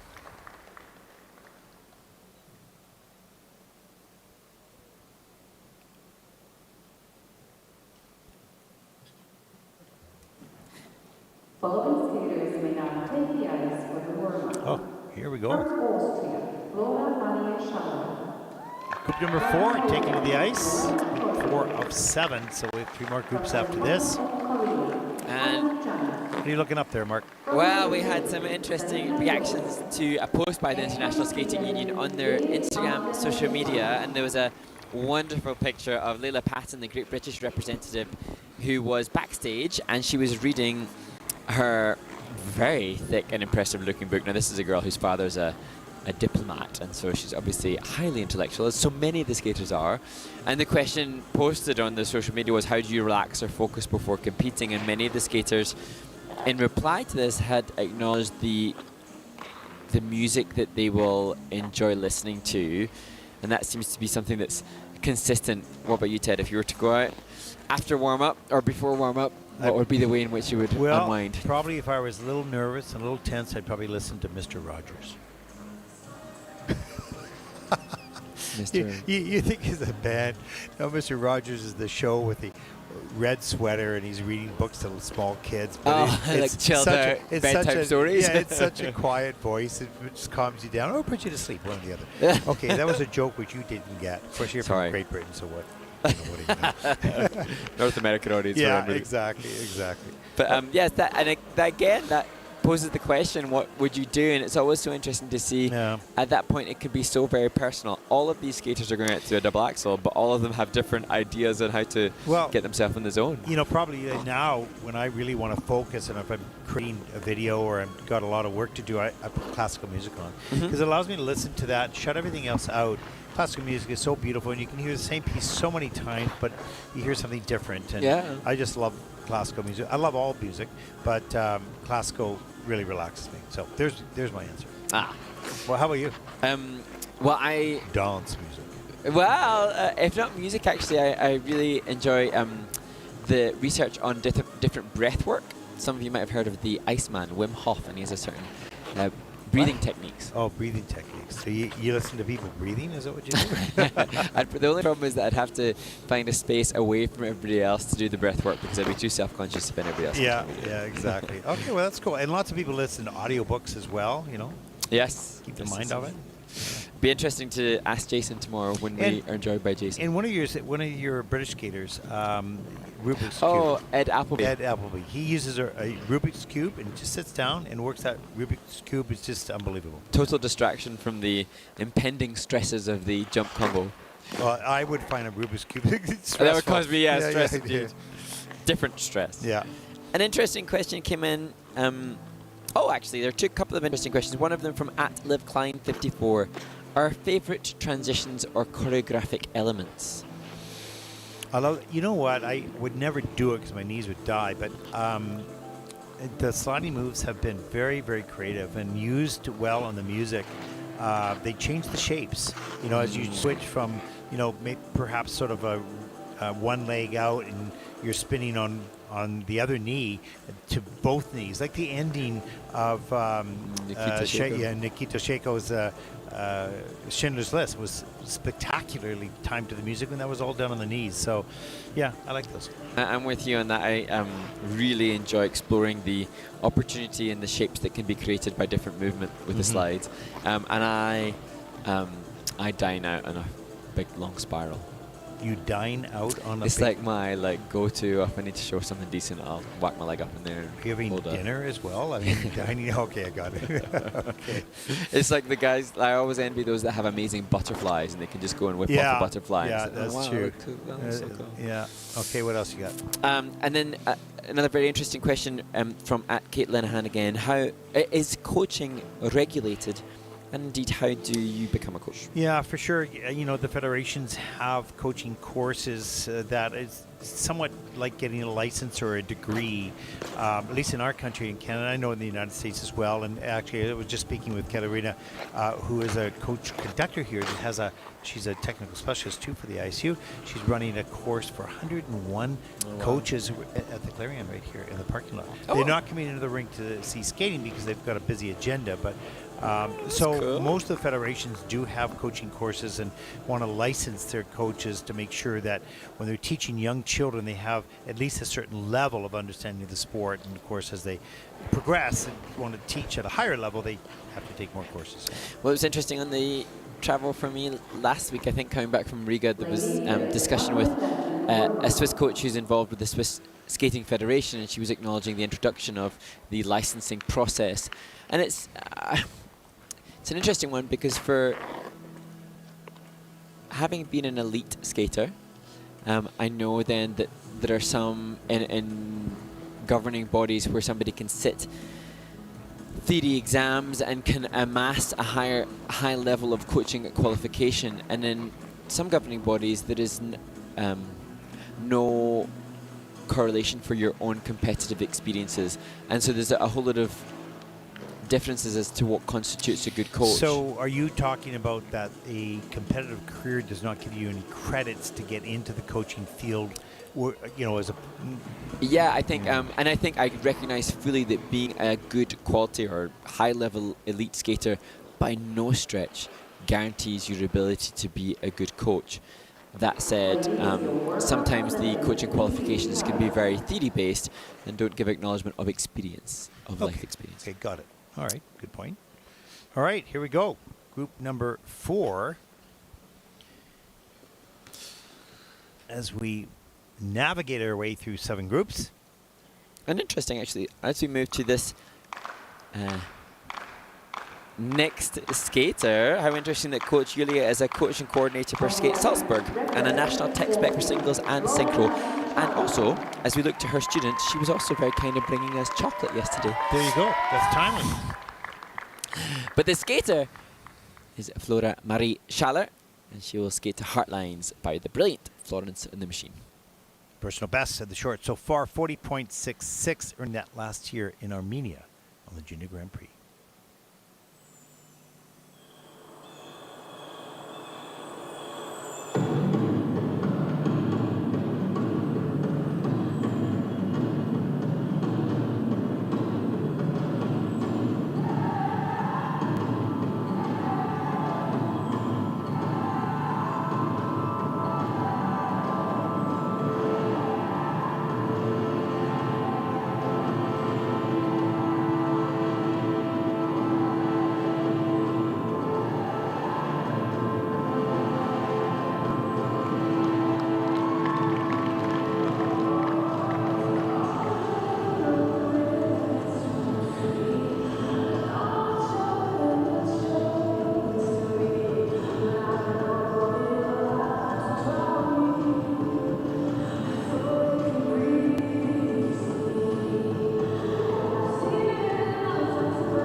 Well, great piece of choreography.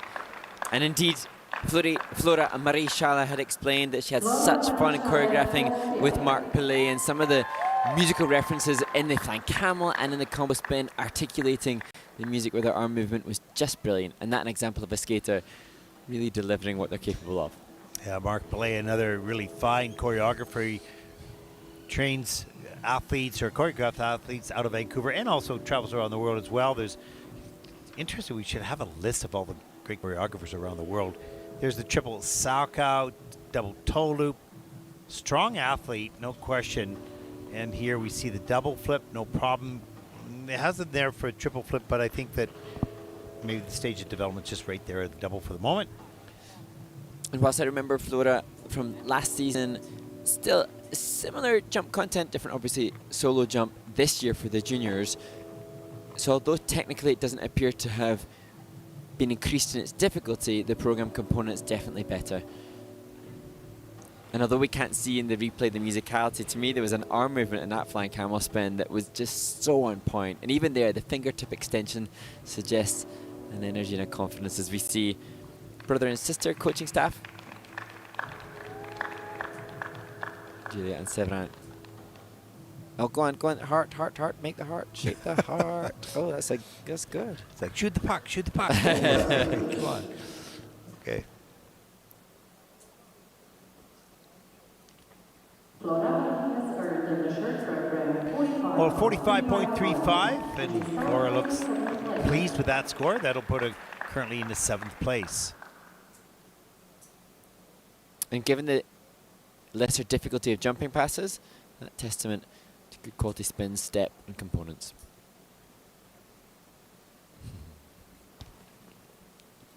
Next to skate, representing Poland, Noel Sztojlik. And now to the 17-year-old Noelle Stroley. She will skate to Love Story by Indila. Looking to beat her 56.40, which she earned in 2023 World Junior Championship.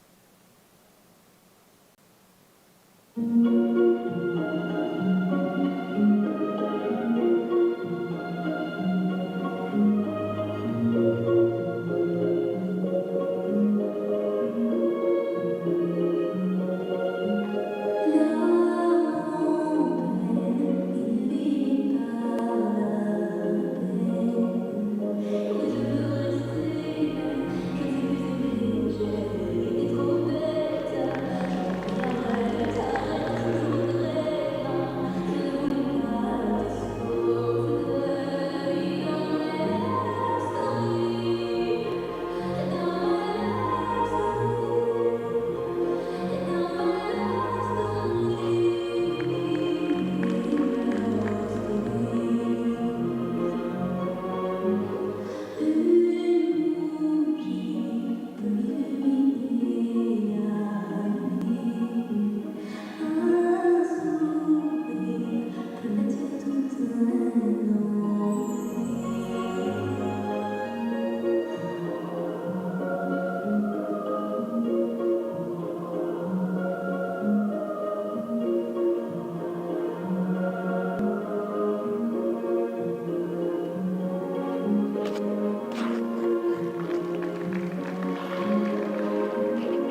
Oh, that's great to see. Noelle Strelli happy and pleased with that performance, giving some energy at the end in reaction to it. Perhaps even more energetic than that which she gave in the commitment to the choreography.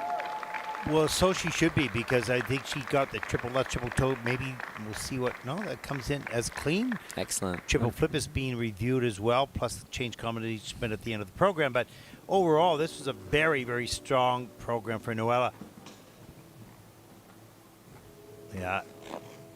You see some of the moves right off the top of the program. Nice small details. The hands and the arms. Some pick work there. We see the triple Lutz, inside to outside edge, I guess. The triple Lutz all the way, it's good. Triple toe loop, that look, yeah, that's under rotated in the system. They took a look at that, made the correction. Double axel, good extension, held edge. Nice quality of that. And down the ice for the triple flip. And that is in on the quarter.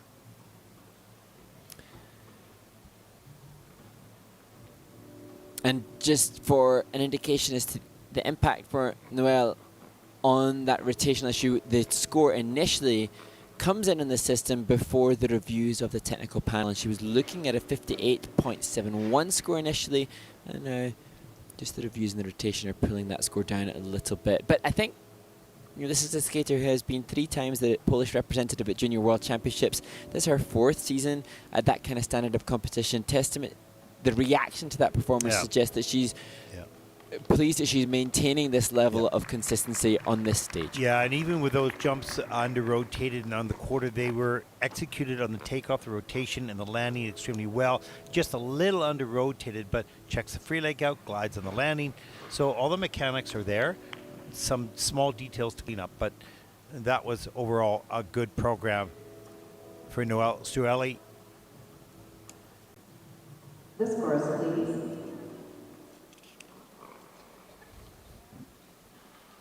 Pleased with the performance, anxiously waiting for those scores. 53.17, little bit of a shake of the head, thinking it might be a little bit more.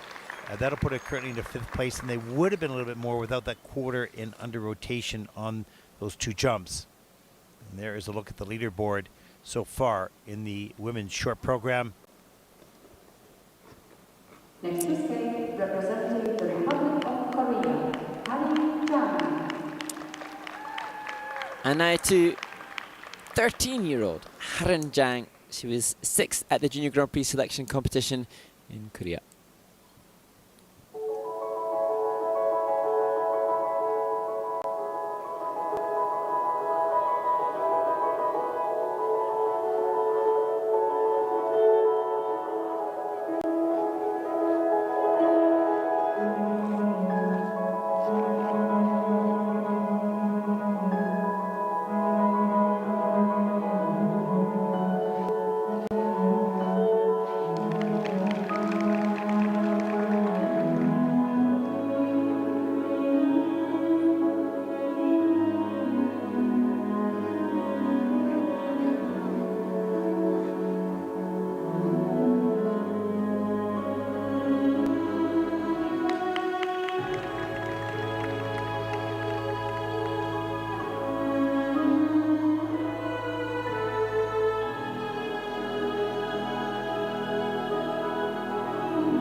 surprising perhaps Haranjang just so late on the music there at the end of the short program, and this is a skater who has to be so prepared to achieve selection to represent Korea at a Junior Grand Prix. Surprised a little bit that she was so late with the music. Yeah, and will that count? We'll have to take a look. That is in at level 4 for the moment. Past the time, but what a beautiful skater. Oh, fantastic. And this is a skater who was, as I say, 6th at that Junior Grand Prix selection, and that in itself such an achievement to represent Korea at Junior Grand Prix. Beautiful little hand movements going backwards. It's the triple toe. Beautiful ice coverage all the way around on both elements. Double axle. Oh, such an edge. Holding that edge, just wonderful quality. And good speed up into this triple flip. This was a problem, and she had to step out into that spread eagle just to cover that up, that weakness on the landing. But that is a minus GOE and an edge attention on the triple flip. Yes, looked like it was taking off that left back outside instead of the necessary left back inside, as we see good body movement within the step sequence. And great speed of rotation in the donut, the camel feature. As she rocks onto the forward inside edge for another feature. Scrambling for finish. Yeah, and she's holding on to get all those features on that element. It was a level 4. A bit of a minus GOE on that. And Haranjang, as I say, she was 6th at the Junior Grand Prix selection in Korea. She was 12th though there in the short program and had a 50.56. It was her free skate at that event that helped her to secure a place here. So I think this short program, better than that which she used at that Korean Junior Grand Prix selection event. Yeah, and you can see some really good detail in the choreography and her execution of that as well. Good speed, good spins. But can't afford to make, as any of them can, but, yeah. Coach Bitna Park is responsible for creating so many of the Korean team members. A good sits on her hands herself, waiting. Of course, yeah. There you go, 53.59 for Haranjang from Korea. That's 5th in the short program. And a deduction there indicating that time violations for the extension on the final spin. Yeah.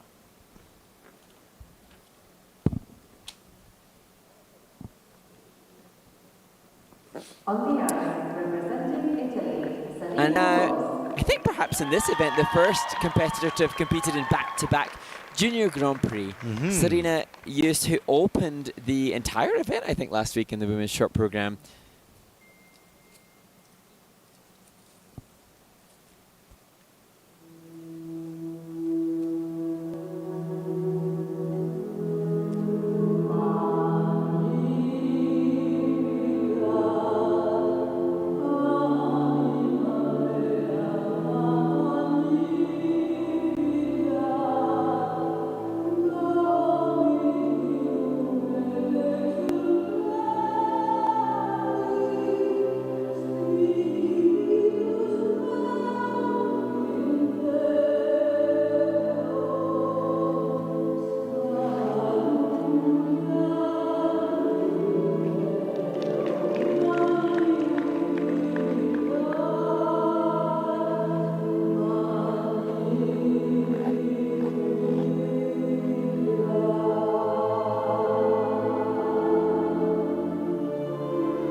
Serena Yus really showcasing her maturity.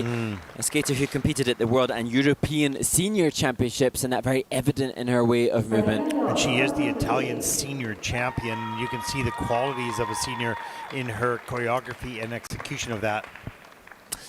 Interesting, Serena electing to do an easier jump combination this week than she did last week, but the tactical decision hasn't really paid off because the triple salto had the mistake on it. But even here, just look at the slow-mo of such elegant refinement. Yeah, it's just beautiful.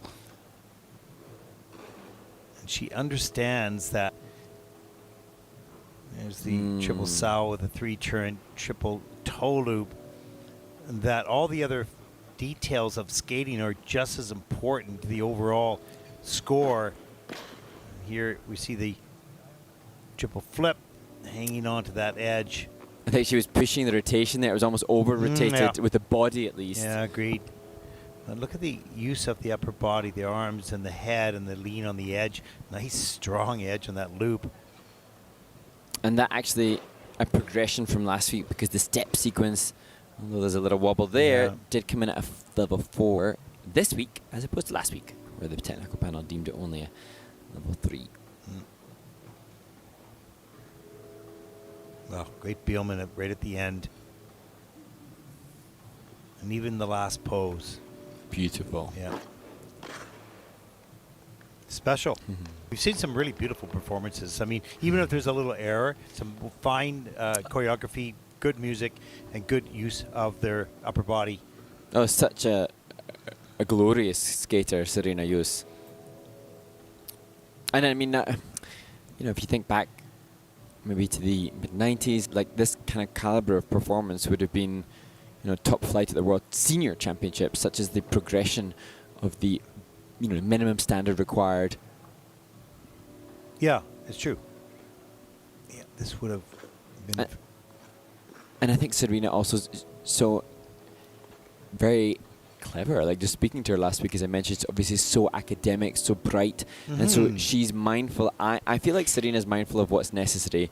I wonder if now she could have done with a few weeks in between Junior Grand Prix assignments to go back to the training ground. Some are students of the sport, and I think Serena is a student of the sport. 55.41 for Serena, and that'll put her currently into 5th place. Yeah, she does. That's okay. That's good. That's a good score. There she is. There's a look at the leaderboard so far. She's about 6 points out of the top 3, at least at this stage of the competition, with many more to come. Next to skate, representing Sweden, Lily Almgren-Lidman. And now to the 15-year-old born in Stockholm, Lily Almgren-Lidman.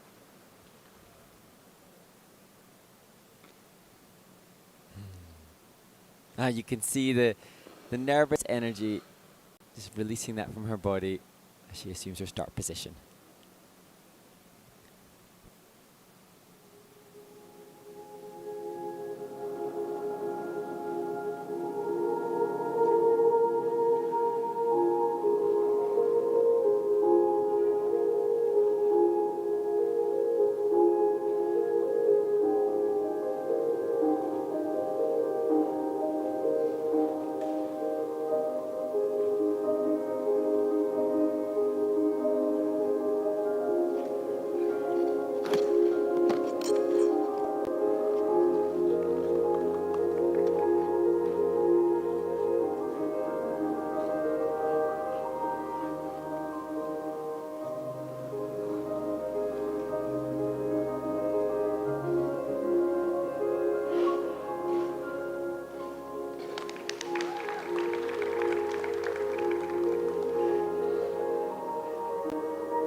Congratulations to Lily Almgren Lidman, the Swedish skater who I'd never seen skate before.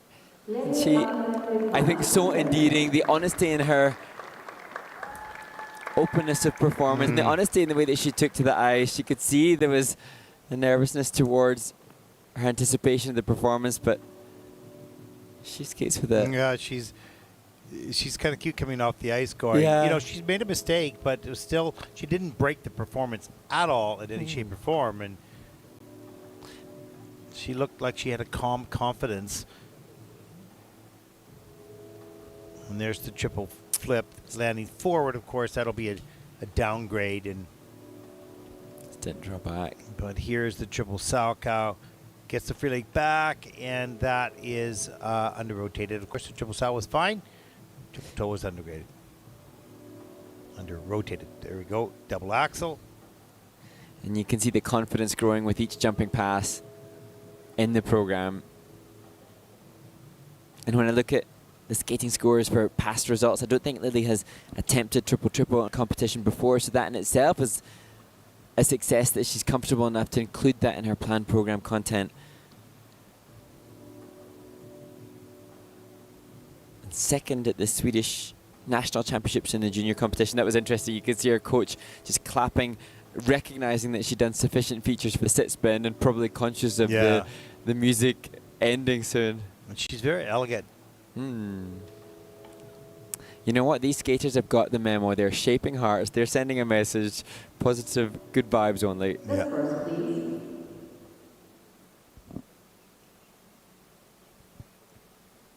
Lily has earned the short program 44. Well, 44.24 for Lily. That'll put her currently into 13th place. So has a smile on her face and loving the moment. Like a few more numbers there. Would like it more if it was 54.24, but nevertheless, she's conducted herself incredibly well. Okay, next warm-up on the ice, group number 5. And there's a look at the standings so far. And during this ice resurface time, as we see the standings lower down, chance to look back at the interview with the winners of the ice dance competition in Riga last week, Noemi Maria Tali and Noah Lafornara, the first Italian ice dance team to win a junior Grand Prix for 17 years.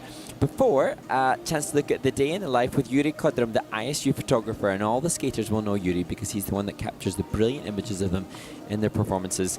And then a day in the life with the enigmatic Michael Slipchuk, the Canadian team leader last year on the junior Grand Prix. There you go. Enjoy. We'll be back.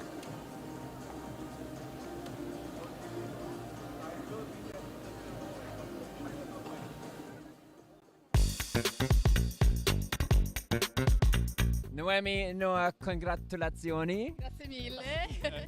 And this is the first gold for an Italian ice dance team at the Junior Grand Prix for 17 years. So how are you both feeling?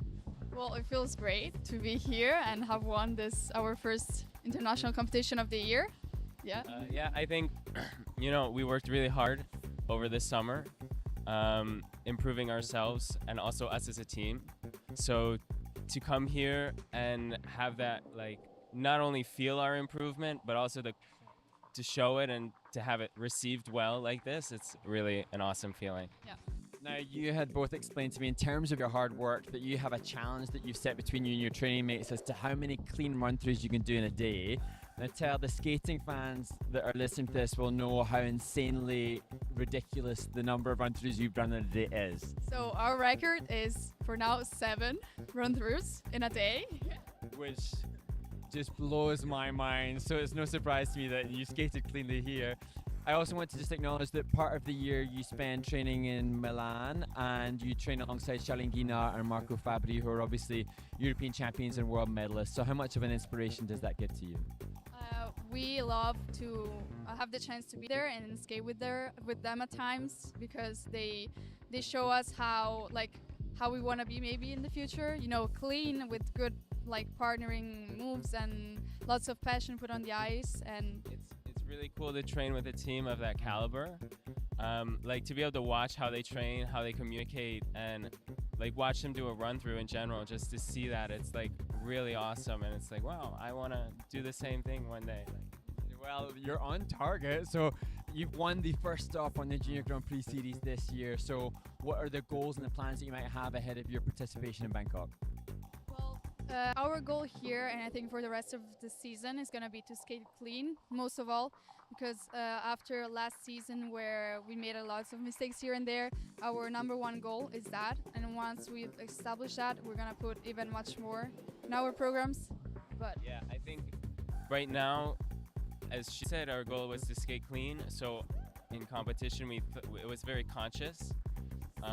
So I think even just based off this event, feeling more confident, I think our goal in the future this season is to be able to put a little bit more emotion and a little bit more of like a push, energy into the runs at competition, and less cautious. It already looks so amazingly passionate, so I cannot wait to see it. So thank you so much and good luck. Grazie mille.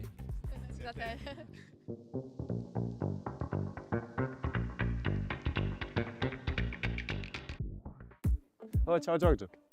Ciao.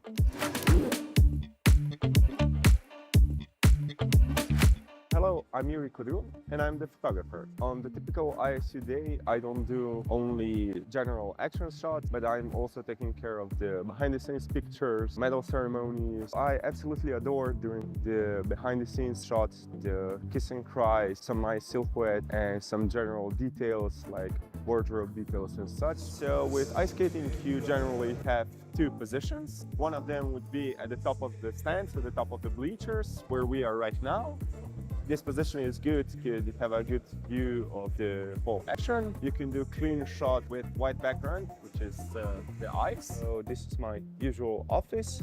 It is rink side. In this position, you get close to the action as you're on ice level. And in both positions, you need to be careful to be on the side of the judges, as the skaters usually perform towards the judges' side. So you want to be on this side to have their faces instead of their backs. So actually we have 30 seconds to spare to the start of the next group. Actually now I would need like a coffee or something.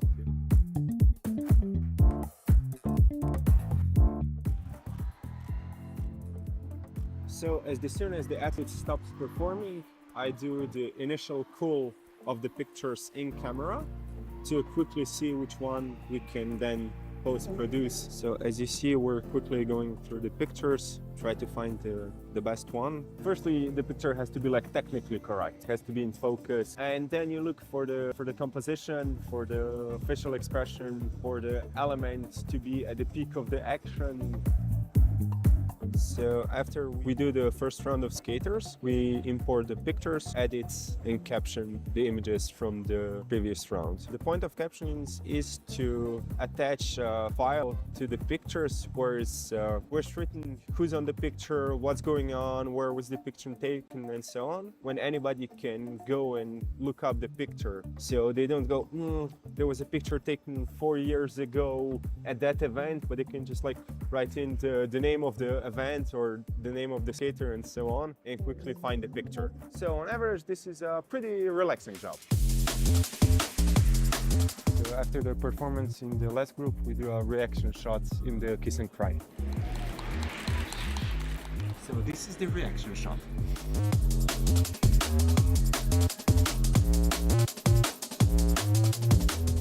So days at ISU can get pretty long. So I hope you guys enjoyed the day with me and see you next time.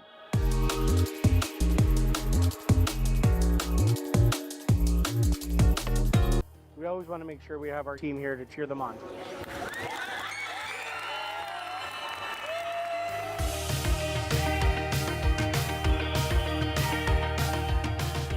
Hi, I'm Mike Slivchuk from Skate Canada. I'm the high performance director of our program, but I'm also a team leader during the season, so I spend most of the season traveling with our teams and part of our support team there to help with whatever they need help with during the season. When an event starts here with Canada, we have 2 team leaders and we have 2 medical people, and we can have 2 to 3 people down to the board. So our other team leader and our physio and doctor are down with the team right now, and I'm just going to watch the pair event from up here and just kind of see how they do and be able to provide any feedback or information that the coaches might be looking for. So just I can actually sit back and enjoy some skating for a while.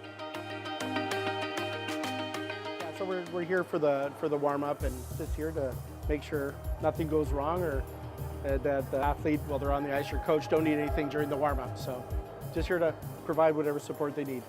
And we usually just kind of stay invisible and stay away. So.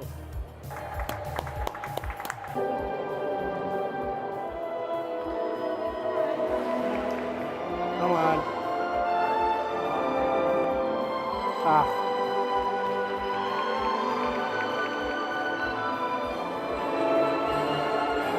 Who's on the axle? Yeah, too bad on the Lutz. Yeah. He does that a lot in competition. The Lutz? It just goes on a diagonal. Yeah, like the pattern goes really awkward. Yeah. Yeah, it kind of comes, you can see it on the way in. It's like it's just kind of drifts out. Go up there. You go. No, I don't go up there. We never go up there, just the athletes and the coaches. We stay out. Yeah. Lee, what is it? 60? 60? Good? He fouled? Yeah. Yeah, he did something I didn't see. He just had He turned to Axel though? I didn't see that. So I was combo that. Must have been. I just heard it. I didn't see what happened. Good job. Good fight. I said he didn't make his step as long as Boston in the kiss and cry. That was good. Yeah. The Axel in the warm-up was actually better. I know, I saw it. It was good. I thought, well, they've been better all day today. Yeah. Both, so. That's what I said. Keep doing that when you go home. Like, Yeah. you'll start landing. Yeah, I honestly, when he goes in now, I almost expect he's going to land it. Yeah. It looks good. So, good. Good start. Yeah. Good. All right, we're done. As long as his mom doesn't beat him now for missing the last. Yeah.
Welcome back, everyone, to Ostrava. Day number 1. We are closing in on the end of the day. We're not there yet. Group number 5 about to take to the ice. 5 of 7. Wait a second. Are we on 5 or 4? Surely this is 5. I'm pretty sure it's 5. In the women's short program. Now, Mark, do you have some more questions from our audience? And we thank them ever so much for sending in these great questions. Yes, questions, right? Very grateful. A few questions coming in. Some of the questions pertinent to rules, regulations, skater specific. Some of them are from those that are listening that are very intrigued to know what you and I are up to, Mr. Barton. And one of them is, do you guys eat or drink something during the broadcast? I'm worried that you're too tired. Oh, does that mean we must be sounding Maybe tired? we're sounding too... Oh my God, we're sounding tired. Right, high energy Mark is going to make an appearance. Although, to be honest, we couldn't actually, on this past occasion, we have wonderful Yui, who is a part of the ISU team, who is quite brilliant. And we obviously are not able to run too far from the headphone set. And the skaters are all given accreditation. Ted and I are given an accreditation, and on that accreditation is a barcode that allows us access to meals. The meals at this event are in the hotel, which is a 5-minute walk away from the rink, and we do not have time to go and get the food. Yui has kindly gone to get it, but during the last resurface, because our passes were taken off us, we couldn't get anywhere in the venue because we didn't have the access. And sometimes the hardest thing what we do is to sit. That's fine. We stand as much as we possibly can, but you're sitting for 12 hours, 12 and a half hours. So, that gets a little, but you know what? I don't know. Once we get on the headsets and we start yapping, and you guys send in really good questions, and we watch some good skating, and it's all fine. It's all good. And so, next question, a really good one from Valerie Struther. During the broadcast, you guys mentioned that the flip jump is also a required jump for the women's short program, along with the axel. Is there any reason for 2 required jumps in the juniors, as in seniors? I think only the axel is a required jump. Yeah, I mean, as far as we can remember, is the juniors have required elements to help them develop some skills that they may not. If they have a freedom, they're just going to pick the ones that they do the best and ignore, like for instance, ignore a loop. Right? And say, well, I don't like the edge jump. I'm not going to do it. I'm going to just do toe jumps, right? Other than the axle. And so they put that mandatory moves in to try to help develop the skaters. And, sometimes you get the element, you go, oh, geez, I'm not good at the camel change camel or, for the guys. So it's really developmental for juniors. And when you're seniors, you're open. Yes. And this season is flip. I think last year it was loop, and it will probably be loops next year for the juniors. And for Thomas, another part of this wonderful ISU media team, he is being an integral part of the Figure Skating Basics series, which you will hopefully see more of soon. And we did a little bit of an insight into the differences between the different jumping passes, and he's deeply frustrated to have not found many loop jumps. And I explained that in the short program, it's not likely. We're likely to see loops combinations because of the higher value, flips because it's mandatory, and axles. So he's got to wait till tomorrow to see some more loop jumps. And Yui just came into the room with our food. Yui is back, the brilliant Yui. Yui, we had a fan ask us, do we eat? Do we get to eat? And we were explaining about your wonderful service. Not only do we eat, but food is brought to us. Yeah, How fortunate we are. So please do not worry about us. Yui doesn't come on the rest of the tour. That's the problem. Another question has come in from @marina.nikolava. What do you think about the new discipline of solo ice dance? And for those that joined us, I think last week, there was the same question was posed by somebody else, I think, during the dance event.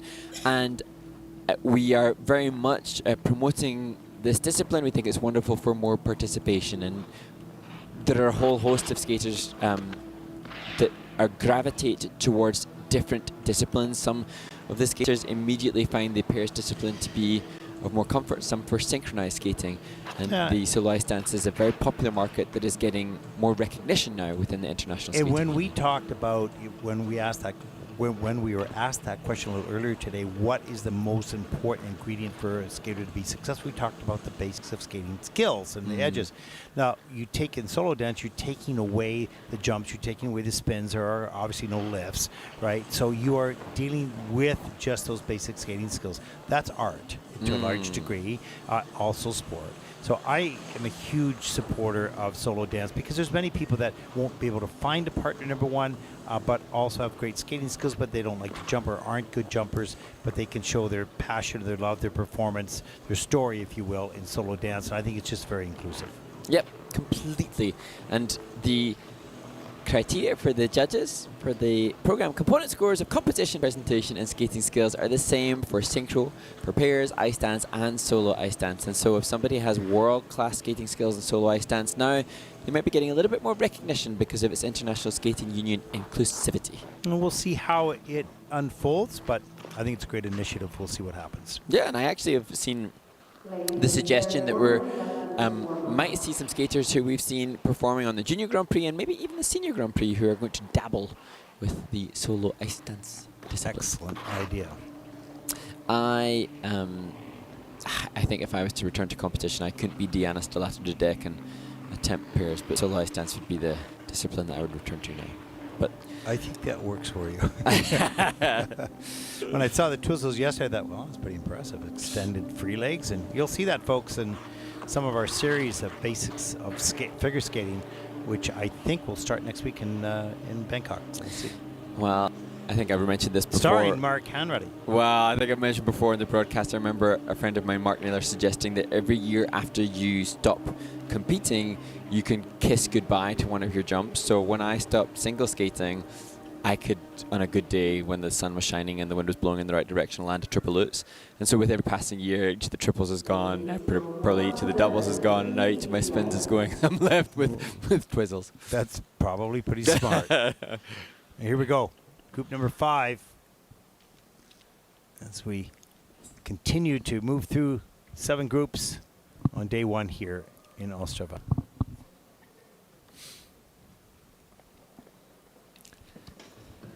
Ladies and gentlemen, representing Spain. And opening this 5th group of women in the women's short program in Ostrava, Carlota Garcia Barranco. Just 13 years of age. She will skate to Eyes Like Yours by Shakira.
Carlota Garcia Barranco delivers her first Junior Grand Prix short program, and this is a skater who doesn't hit a wrong position as the other Spanish skaters cheer her on. Great teamwork there. Great support from the other Spaniards. And this, although technically not as proficient, obviously there was the mistake, she's so well trained on the skating skills, training in Enya with Eduardo de Bernardi and Miriam Brunero. And for some of these athletes, we saw, just sort of aborted that jump. For some of these athletes that are 13 years old, they show the maturity. I don't know why I pushed the button twice. They show a maturity performance is really exquisite. Yeah.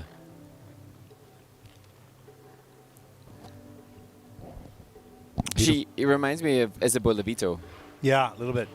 And she has a beautiful back, wonderful posture. Look at the upper body movement and reaching out with the arms. And a big part that we don't talk about often, but that's so important, is the use of the head and how it leans in a certain direction or goes in an opposite direction to where your shoulders are going, or just sort of tilts and gives sort of not an attitude, but an appearance of performance. Pardon me, as we saw here,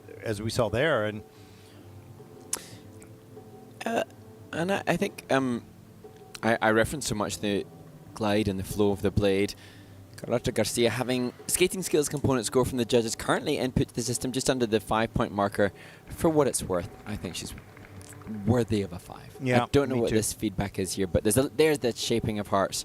And I love the fact that Carlota Garcia Barranco is shaping her heart, and that seems to be something that the skaters really seem to have endorsed and embraced, and I love that. The skaters want to celebrate positivity. some more. They're going. Yeah, She's going. Get your hand over here.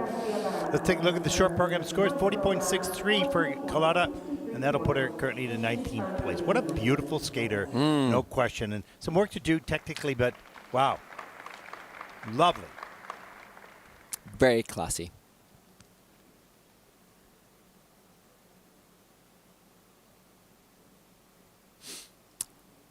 On the ice, representing Turkey, Zeynep Naz. And now to the 18-year-old Zeynep Naz Dagan.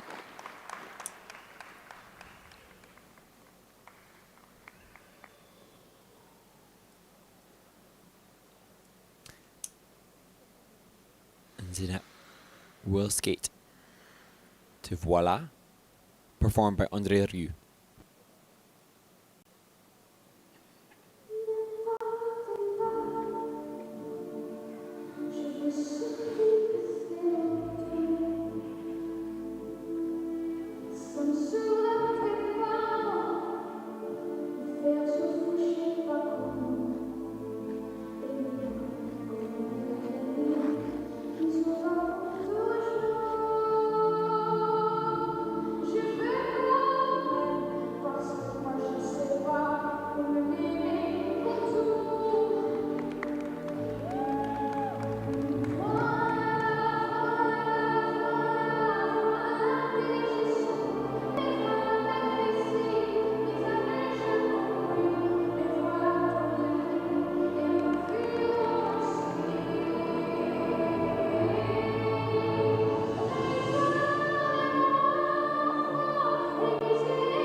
Zeynep Nazdogan representing Turkey. And this 18-year-old university student delivers a program that I think, comparative to what she brings to the table, is as good as any in regards to the practice versus competition. Yeah, it's a good point. We've seen some skaters that haven't had the same opportunities as many of the others, and yet they perform at the highest level they possibly can, considering the circumstances. She squeaks out those jumps and, really fights for the landings, which is a skill in itself. And double axel a little bit later in tight corner, tight curve, if you will, but gets it done. And some of the step sequence here. And this is in at a level 3, in fact, so pretty good level of difficulty on that.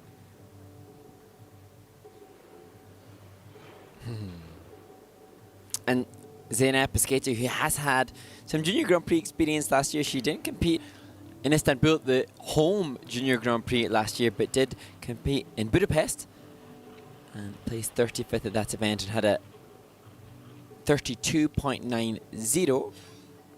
And the judges here at this competition, again, in regards to the program component scores, in the mid-4s range.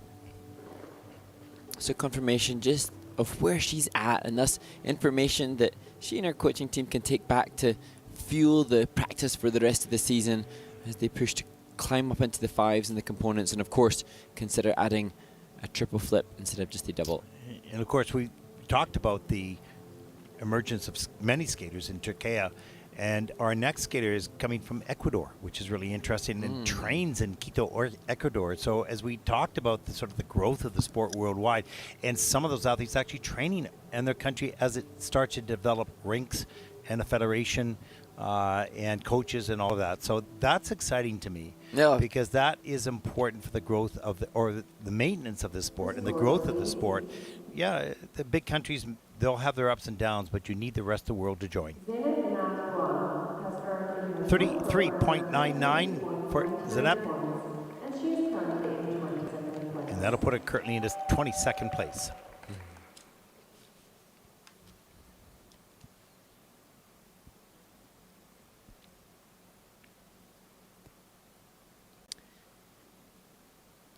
And so, having referenced the Junior Grand Prix in Turkey and Istanbul last year, this is a skater who competed at that event. Valeska Martina Onaproano, 17 years old, competes again in her next Junior Grand Prix assignment, skating to Sabre Dance by Vanessa May.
Valeska Martina Onaproano, who, as I say, competed last year at the Junior Grand Prix in Istanbul, and to me, from memory, that showcases a skater who has learnt a lot in the last 12 months.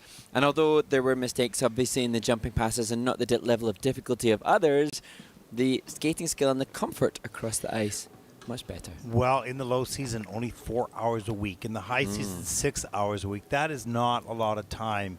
And good on her coming here in the Junior Grand Prix and testing herself, against some really top skaters, but, just working her way through this program. And it's so wonderful to see other countries around the world who are not traditionally winter countries or skating countries starting to explore the beautiful sport of figure skating.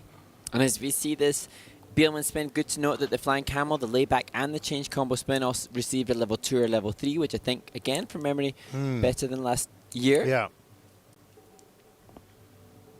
Good camel spin right off the bat, trying to change that edge. I think she gets enough on that. Got enough rotation within it to be called. Yeah, level 3. And I think from memory, Valeska and her coaching team last year seemed so happy to be representing Ecuador at this stage. And I remember, having seen so many skaters as we do on the Junior Grand Prix, I remember their joy and participation, and hopefully that's just as omnipresent here. And in terms of the tangible improvement, it was an 18.5 short program last year, and it will be better than that. Well, it is always a privilege to wear the jacket of your nation. And it's exciting to travel somewhere in the world to compete on behalf of your nation, no matter what the level is and where you end up. You have to start the development and the inspiration for those little kids learning to skate back in your home country. And these athletes have the courage to come here and the joy to come here and participate, and also the responsibility to continue to build the sport in their own country. And they're obviously watching because they're shaping hearts, so they're tuned in to what's happening. There's somebody beside the cameras with a sign that There says must shape be. your heart. No, I'm just kidding. There was last week, but actually, interestingly, I noticed when we did our opener, it's not there. So that suggests to me that, all these skaters will have watched last week, and I think people are really connecting with that, and we should celebrate. And anybody online watching this now, let's give a shape heart to Valeska and Ecuadorian skating and embrace what they're doing with the greater challenges of being the pioneers of a sport that's not commonly done, as opposed to some of the other skating nations who are far more familiar. Yeah. Yeah, I'm just thrilled with the growth of the addition of new federations, the effort that's been made by the volunteers in those countries, and the efforts that's been made of experts around the world. There's many North American and Canadian people going to South America to help these countries develop in skating, and it's great to see 20.53. Now that is better than last year for sure, and that'll put Valeska currently into 23rd position. Nice smile and the kiss and cry.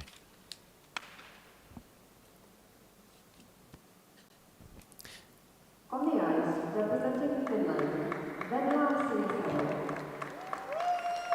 And now to 13-year-old Venla Sinisalo.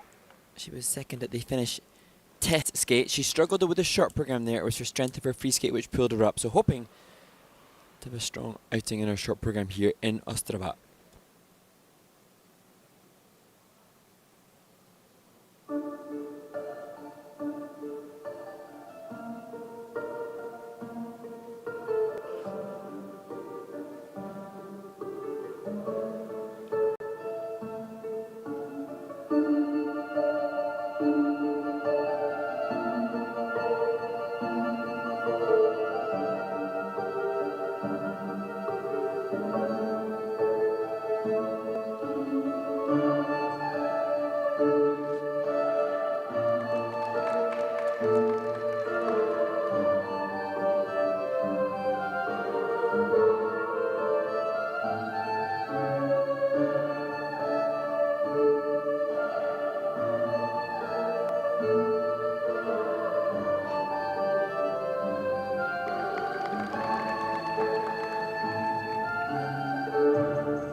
Well, some interesting arm movement within the camel feature positions for Venla Sinasalo, and I love there was a twizzle with a catch of the foot, and then some brilliant body movement partway through the step sequence, which is achieved at level 3. But Venla Sinasalo, the Finnish skater here, I think will be reliving one of the 7 elements as she used the ice with the triple flip that was painful as she is greeted with a hug. Well, as many of the Finnish skaters do, have really strong basic skating skills, and we see some good choreography well presented here. And we can see a little leg kick going up to the double axel. Nice flow into and out of that element. With the plus GOE. There's the triple Lutz. Beautiful. Gets the free leg back in time for the double toe loop. And that's a nice positive GOE as well. So here outside the circle in the takeoff, upper body rotated a little bit too early, has to take a hard fall, gets right back up into the program, doesn't miss a step. And there's some of the step sequence that's in a level 3. And we've mentioned some of the other skaters who have disconnected from the component scores after a big mistake, and that was a tough fall for Venla, but the way in which she immediately stepped back into the presentation of the program is really good. As her coach, Shapes of Love Heart, Coach Susanna Latila Malanen and Heidi Vitanen are working with his talented skater, who I believe is the Finnish National Advanced Novice Champion.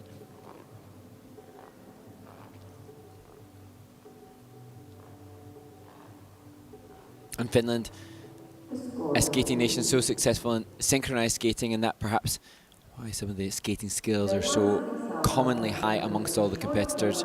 47.77 for Venla, and that'll put her currently in 10th place. Well, the score is very, very close in that middle of the pack, and we see 67, 64, 61 top 3 scores so far in this event. And more to come. On the ice, representing Romania, Natalia Vulcanu. Coach Simona Punga encourages her student Natalia Rancanu to the ice. And competing last year in Armenia, had a 28.27 best score for the short. Hopes to top that right now.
Well, a perfectly dramatic finish to Sergei Prokofiev's music for Romeo and Juliet for Natalia Rankanu, the Romanian skater. And although Natalia will be disappointed with the mistakes made, because we have been privileged enough to watch the Junior Grand Prix, and I have been for the last few years, I can recognise the obvious commitment to the progress. And another skater who has a summer with no ice rink, and the coach and skater and their families have supported going to the States, and they trained in America at the training center in Virginia to pursue the acquisition of better skating skills. And although mistakes were made, it's obvious that improvement has been made to us. Triple salto took off nicely, a little slow in rotation and under-rotated, downgraded in fact. And here's a look at the triple flip, pardon me. And that also is under review. Double axel a little bit later in the program gets that done nicely.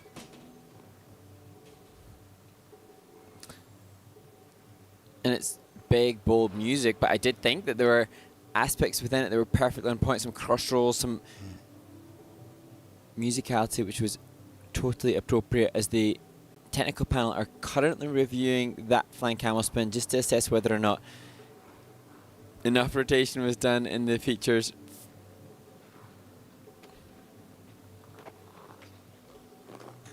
Yeah, just the coaches working and trying to assess where the skater's mind is at, or emotions, really, I suppose, after that, just to sort of keep them in perspective and let them enjoy the moment and let them not really think about it, not get too down or get too up, right? And just keep them balanced. And Natalia's coach, Simona, has just been quite honest and quite vocal in acknowledging that they're doing their best to keep up with athletes from strong countries with better resources. And she seems very pragmatic and aware of the situation, as far as if you have an ice rink that's closed for 2 months, you're missing a sixth of the training time that other nations enjoy, and you're not, it is of course a challenge to be competitive. You're working to maintain your level, not to improve your level with that. And if you do improve, that's just that much better with that loss of time. But take a look at the short program scores. For Natalia, 23.75, and that will put Natalia currently into 24th spot.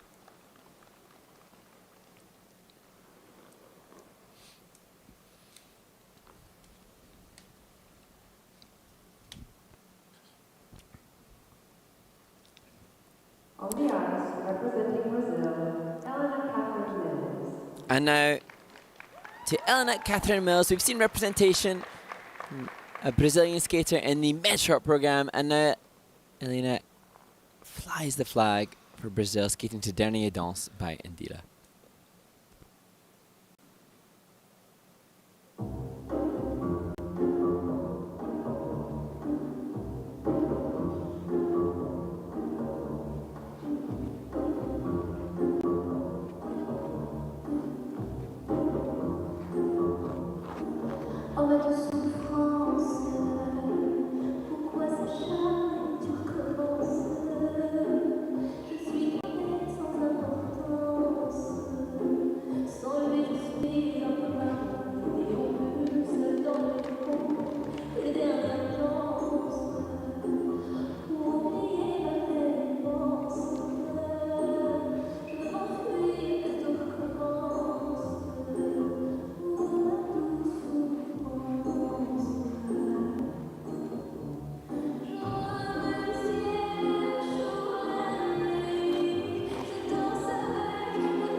Elena Catherine Mills represents Brazil. Try to find where the judges were. Yeah. At the end of the program. And I think Elena Catherine Mills could hold the title for being the smiliest performer. Trains in Nashville in the United States. And despite those mistakes, great to see that she's still smiling as she navigates her way off the ice. Yeah. Attitude in the look at the top of the program.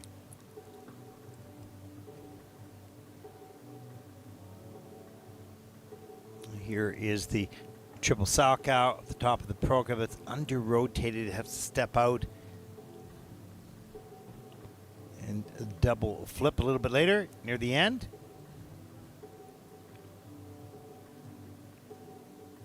Well, look, she carried her performance all the way through, despite the elements. Yeah, no doubt about it. That even when there was the mistake on the double axel, Elena kept the smile joyfully exuded on her face towards the judges. And here that sit side feature, then to the sit behind, the second difficult variation within the closing spin, and at the difficult exit. And just wanted a little bit more rotation. Where are the judges? And so now, as Elena represents Brazil, I'm sure she's keen to ensure that she supports that skating federation, and she heart shaping in the kiss and cry. Boy, we've been pretty consistent with that, eh? I think everybody has done it, and that just sends a message. The skaters here, all of whom are teenagers, unless some of the older participants in the dance and pairs event, are eager to ensure that their representation here is viewed positively. And they're sending the message, like, people, trolls online, you're can not do going to one. defeat us. You're not going to beat us on this. We can't stop you from doing it. We're going to be positive, and we're going to be inspirational towards each other. And we'll take a look at the short program scores. 30.08 for Linda Catherine Mills from Brazil.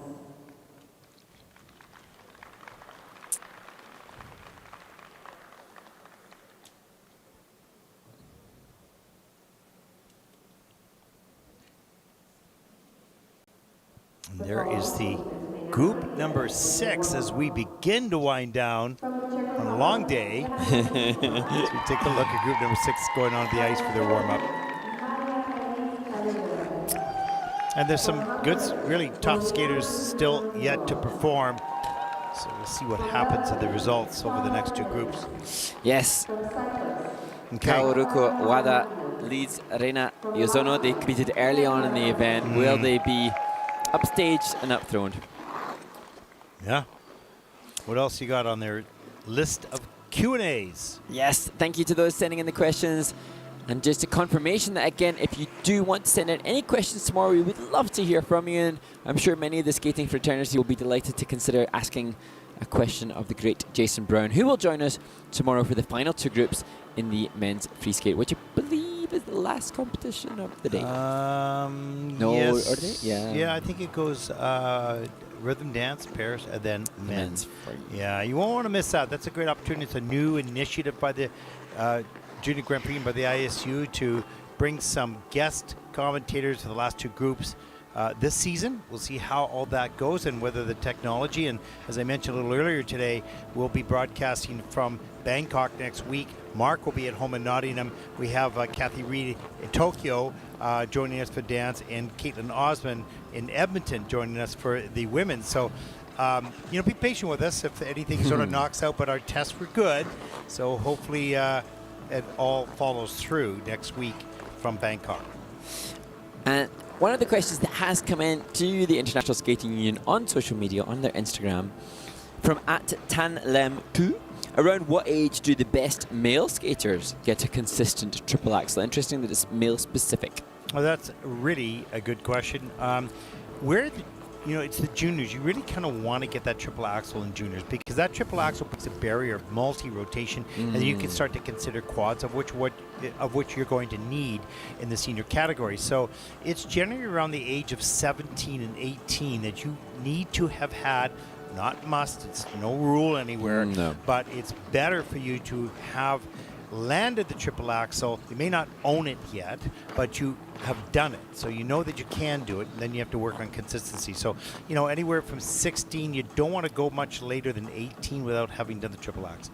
And it's interesting because I remember in the UK... You can, but you don't, It's not optimal, Yeah, or based on a case study across Yeah. the multiple experiences of skaters that we've seen that have that jump. And I remember in the UK there was...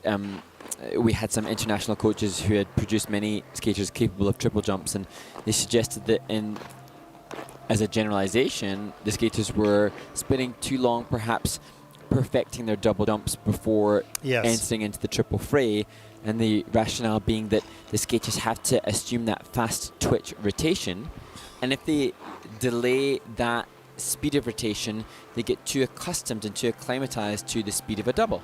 And sorry, go ahead. Well, essentially now the same philosophy can be applied to when a skater has got the comfort of a triple, then get cracking with the quad. And you'll see different variations on rotational machines that young skaters are starting great, at the age of 5 or 6 or 7, so they get very comfortable with that tight spinning position where there's sort of no wind, no pull. And as they get comfortable with that on the ground, then they apply that, and they all of a sudden the triples, in fact, sometimes a little easier than the double, right? So because you've got to keep yourself a little bit more open on a double, but when you learn to spin quickly in the air, you will master those triple jumps and quads a lot easier, and you'll go through puberty a lot easier as well, because your muscle memory will retain that as you grow and change, of course. So learning how to spin not only on the ice but in the air at an early stage, very important. Now, of course, for the coaches, the challenge is depending upon the number of hours they have or the time they have with the skaters, they want to devote it to skating skills, but then they need to be mindful of the maturation rate or stage of our sport. And so, when we think about some of the most popular skaters in our skating world, Denis Vasiliev, the Latvian skater, or Jason Brown, who are arguably two of the most popular skaters and the most beautiful skaters on the circuit. Neither of them have been as comfortable with quad, although we've seen quad salchos from both. Neither of them has been as comfortable, but their skating skills and their presentation and composition quite brilliant. So it's just the devotion of time. But the triple axel has been very possible for them. I mean, that's not an issue. No. They have beautiful triple axles. It's not a problem. But, yeah. Hopefully answered that question. Kind of drifted off. It's been a long day. Polina looking strong. The Hungarian representative, Zumani Yazova. She's looking like she could be in contention for one of those top spots. Stefania Gladki currently in the bronze medal position. She had triplets, triple toe, and it's that jump combination which is the most difficult element that any of the women participating in the junior short program will include. Mao Shimada, of course, did not use triple axel, even though she has landed that before multiple times. She did not use that in the short program because she cannot, but it is the quality of her creative execution and her skating skills which secure her the consistent it's leads. a perfect example for Mao. I think she fell on both the triple axel and the quad toe in Riga last week, but the rest of the program was flawless, and she can afford, against that field, she can afford those two mistakes because the rest is so strong. You wouldn't want to go up against some of the other top competitors that make those mistakes, but in that case it still worked out. Basic skating skills were superb, as well the choreography and performance. Now this is the second time that coach Olga Petramentova has encouraged one of her students onto the ice. Now her first skater performed to Christina Aguilera. This skater will perform to Britney Spears. And so Jana Harsakova takes to her start position. Although perhaps my music information is incorrect because it looks like it could be slightly different. We shall see.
Jana Horcikova representing the host nation, the Czech Republic.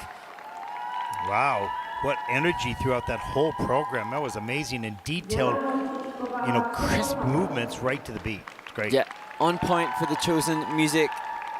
And I saw Jana in her social media, she was showcasing some of her off-ice training, and she could do 64 triple rotation skips in a row, which is just amazing and a great insight into the off-ice training that she has as she cuddles her coach rinkside.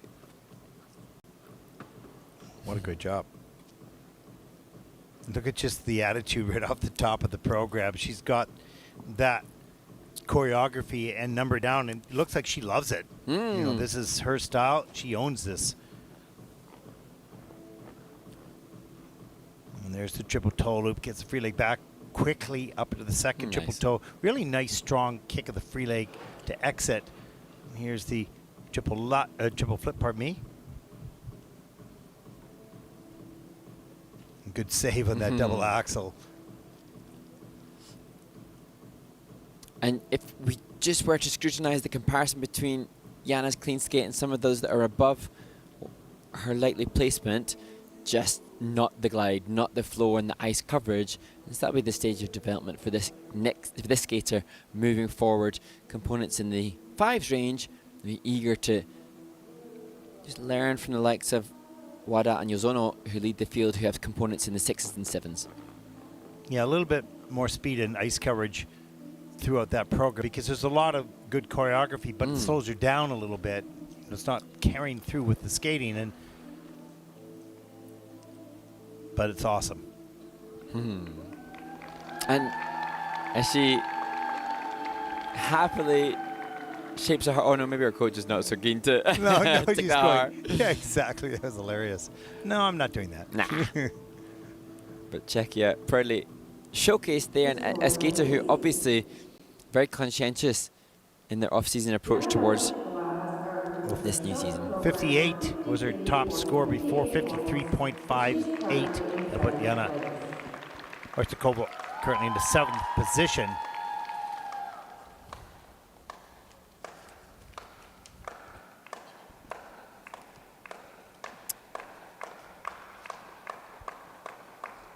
Next to skate, representing Estonia, Maria Elise Kaluver.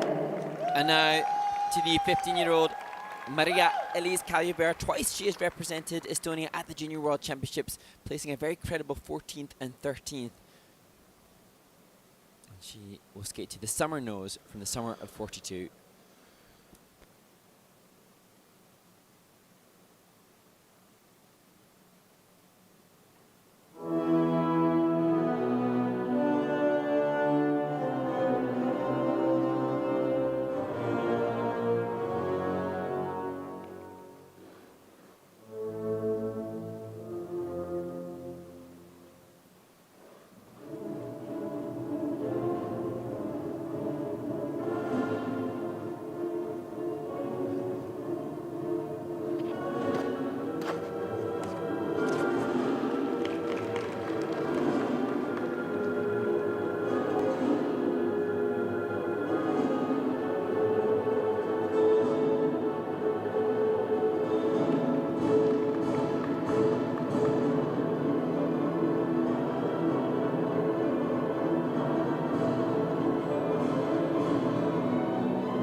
Maria Elise Kaljubert, the Estonian skater who has showcased a consistently quality skating, and this is an advert of a skater who's obviously been very, very well trained across all aspects of her skating. The jump technique is good, the skating skills are good, and the choreography of this program quite brilliant.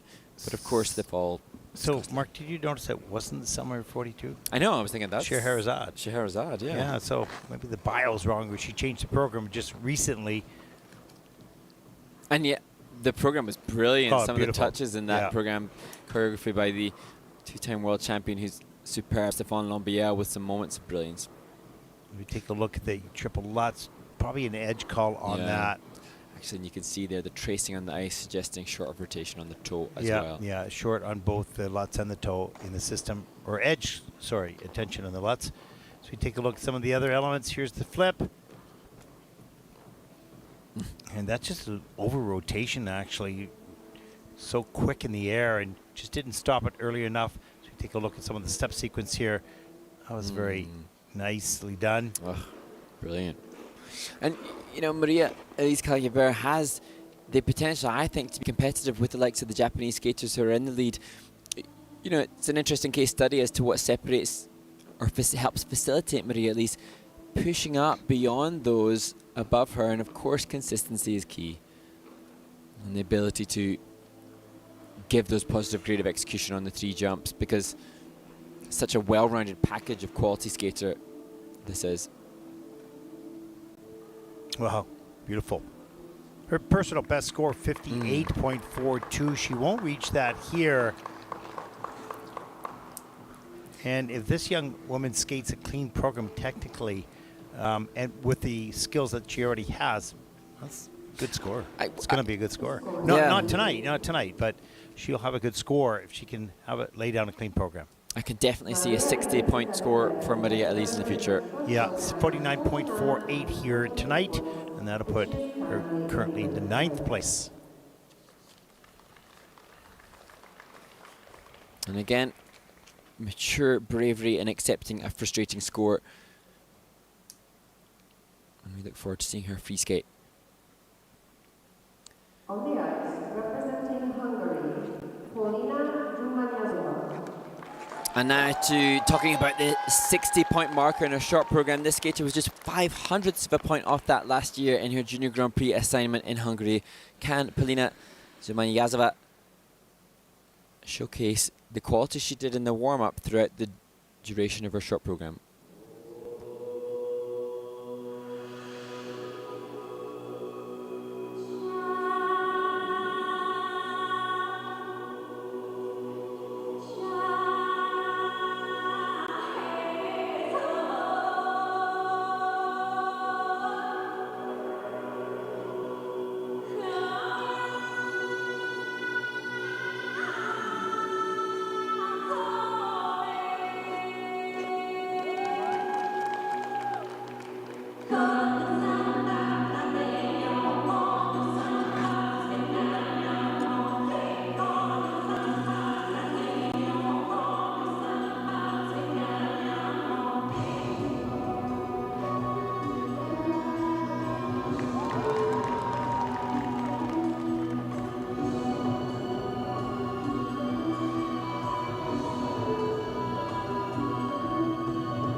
Well, a program that certainly puts Polina Zumaniazova into contention with those that are leading the field at this stage, and she has a fascinating story regarding this performance. The theme and the story that she's cast out of the tribe and wanders the desert in search of water and people, and gradually turns into a desert. In the end, she wants to find herself again, and that the detail and concept that she and choreographer Benoit Richaud go to for the creation of this program.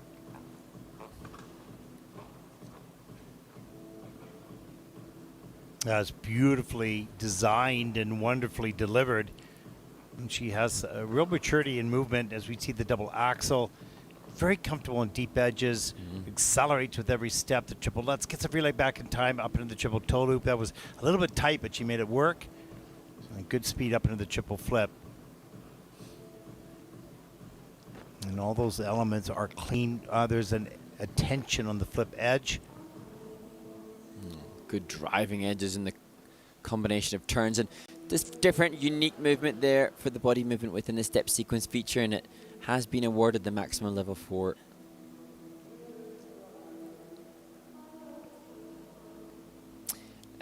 And interesting as we see in fashions, Benoit Richaud is such a brilliant, brilliant choreographer, and we haven't seen any of his choreography really much this first 2 weeks in the Junior Grand Prix.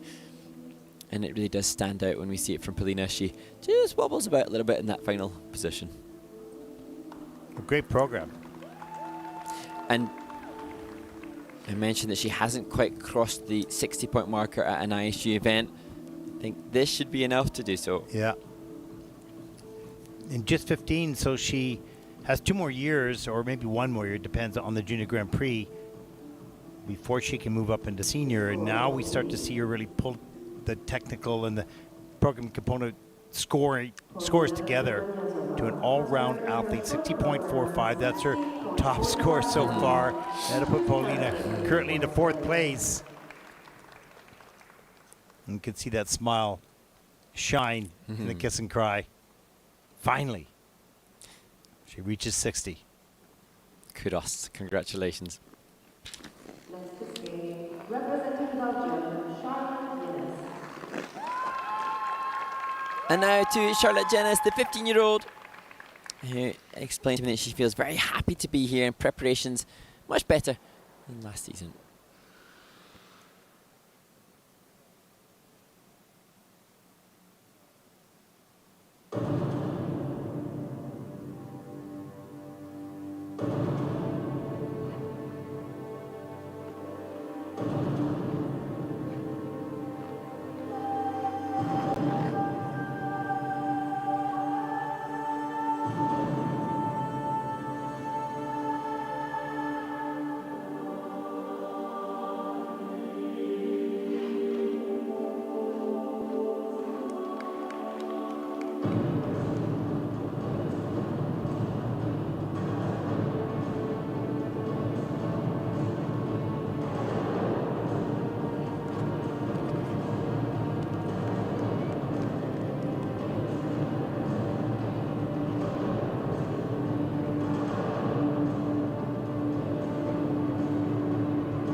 Just coming out of the finish position earlier for Charlotte Jennis. That presumably due to the frustration she must be feeling because of the lutz and flip mistakes. Yeah, you know, hard, so difficult to skate a program after huge disappointments on those pop jumps. And you can see with her hand on her head just going, what happened? Yeah. And, you know, Charlotte had explained she's trained in Oberstdorf, she's gone to Finland, she's pursued additional coaching and support choreographically. And so this was meant to be the showcase of all that hard work. And there is a pop. You see a lot of movement from outside to inside edge. It just opened, didn't fold into that tight rotation position early enough, or at all, really. And there's the double flip. Same thing happens, just didn't commit to that. Whoa, and just a little bit of a stumble there as well. There's a bracket setting up the double axel, waiting a little longer. Make sure she gets it done, and she does. And the rest of the program has to skate with the weight of that disappointment on his shoulders. Beautiful turnout on the camel. There's the change of edge there.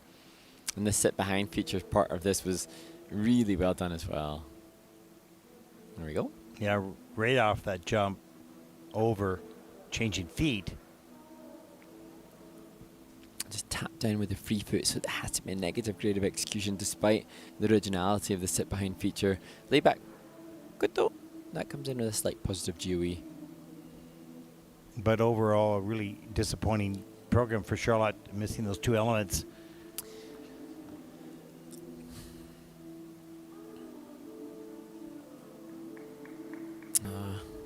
Well, and you know what? This is our turn to send the heart shape back out to the skater because, you know,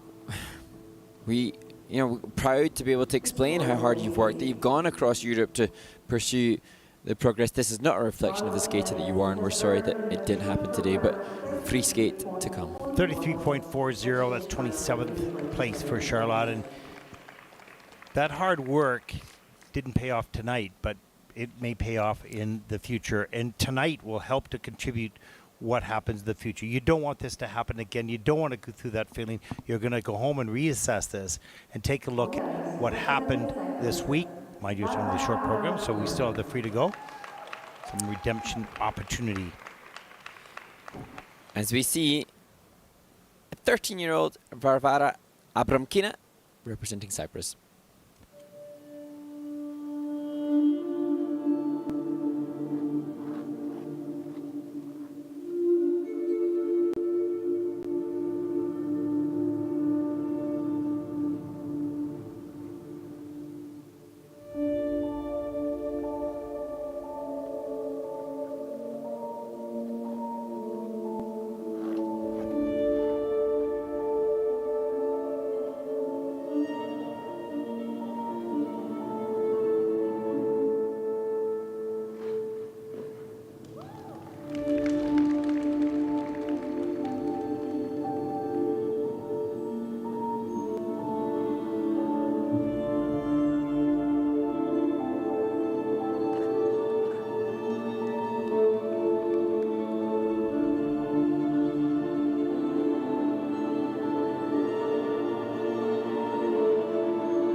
Varvara Abromkina.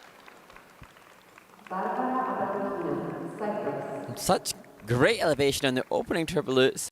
It was intended to be a triple toe as per her planned program content, but opened with a major elevation on that element as Andre Lutai shakes her hand, and some great transitional content showcasing her flexibility. Yeah, a lot. Yeah, not only that, but she's crisp and sharp with her movements as well. Good use of the choreography here. We take a look at the triple lutz straight up in the air, a little bit on lean, but gets up in the double toe loop. And here's the single flip. Just rushed that takeoff. The pick goes in too early. There it is again. And the double axel gets off the ice pretty good. A little bit of a wobbly landing there. And there's the side position on the layback. Good speed. There's the back position. Picks up speed. Thielman. And that is in at a level 4.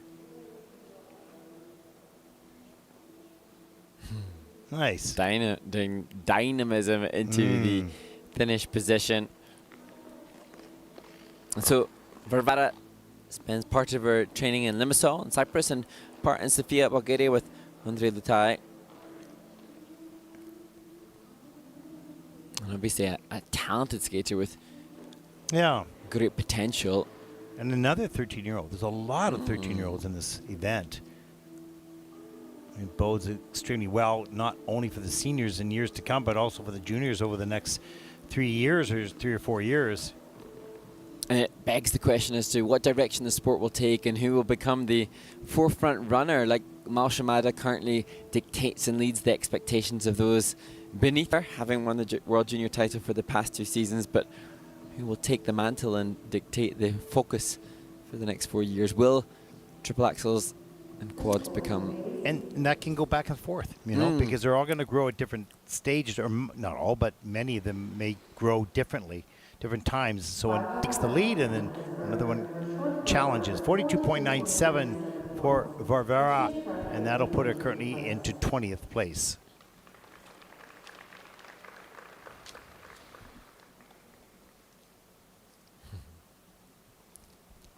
Well, I think our last skater in this group, there she is.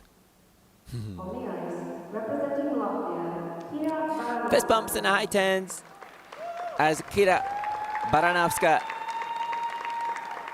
skates in a clockwise direction, a little bit irregular. And the skater born on New Year's Day will skate to the Show Must Go On cover by Oksana Sergienko.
Different finish position to anybody else in the event for Kira Baranovska, the Latvian skater.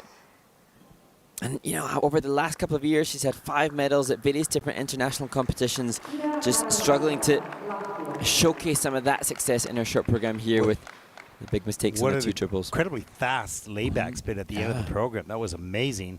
You know, sometimes we get so fixated on the jumps that we forget to see, or not forget to see, but it gets covered up a little bit, some of the other fine aspects, and her spins were really fast. Level 4 in all of them, level 4 in the step sequence too. And there's the double axel. Good lift and nicely done to start the program. Coming up the triple flip that popped into a double, and then the double Lutz as opposed to the triple. So popping both the triple flip and the triple Lutz, that was costly. But she didn't really let that affect the performance. She kept it going. No, and I think a different take. I like the fact that she used the show must go on. It had strength and it appeared to perfectly suit the style of the skater that she is. You can see appropriate, even in the slow-mo, you can sense the stylization without the music, an indication as to what it would be. And here, good features. And that very definitely difficult exit. And, you know, look at those coaches. Look at the positive way in which they embrace that frustration. And interesting, Kira's Instagram picture is a picture with her coaches. And surely, you know, for a 14-year-old whose social media is probably important to them, bringing her coaches into that to represent her suggests how important they are to her. Well, and they're the skating parents. Yeah. I mean, her skating parents. Like 43 points for Kira, and that will put her currently in 20th place. These athletes need support. They need honesty with the good and the bad. But, you know, these athletes know. They know what they haven't done well.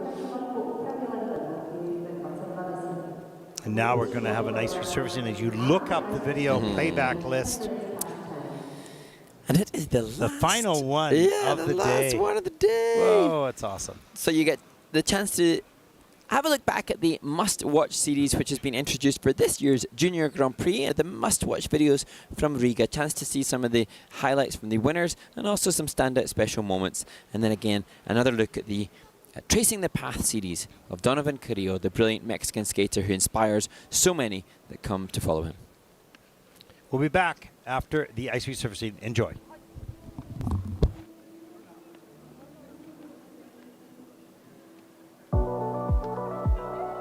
Hello everyone, welcome to our very first episode of Must Watch. We're here in Riga, Latvia, week 1 of the Junior Grand Prix 2024. I'm Ted Barton along with Mark Hanruddy. We're going to first of all talk a little bit about the champions here in Riga. What about the pairs and dance?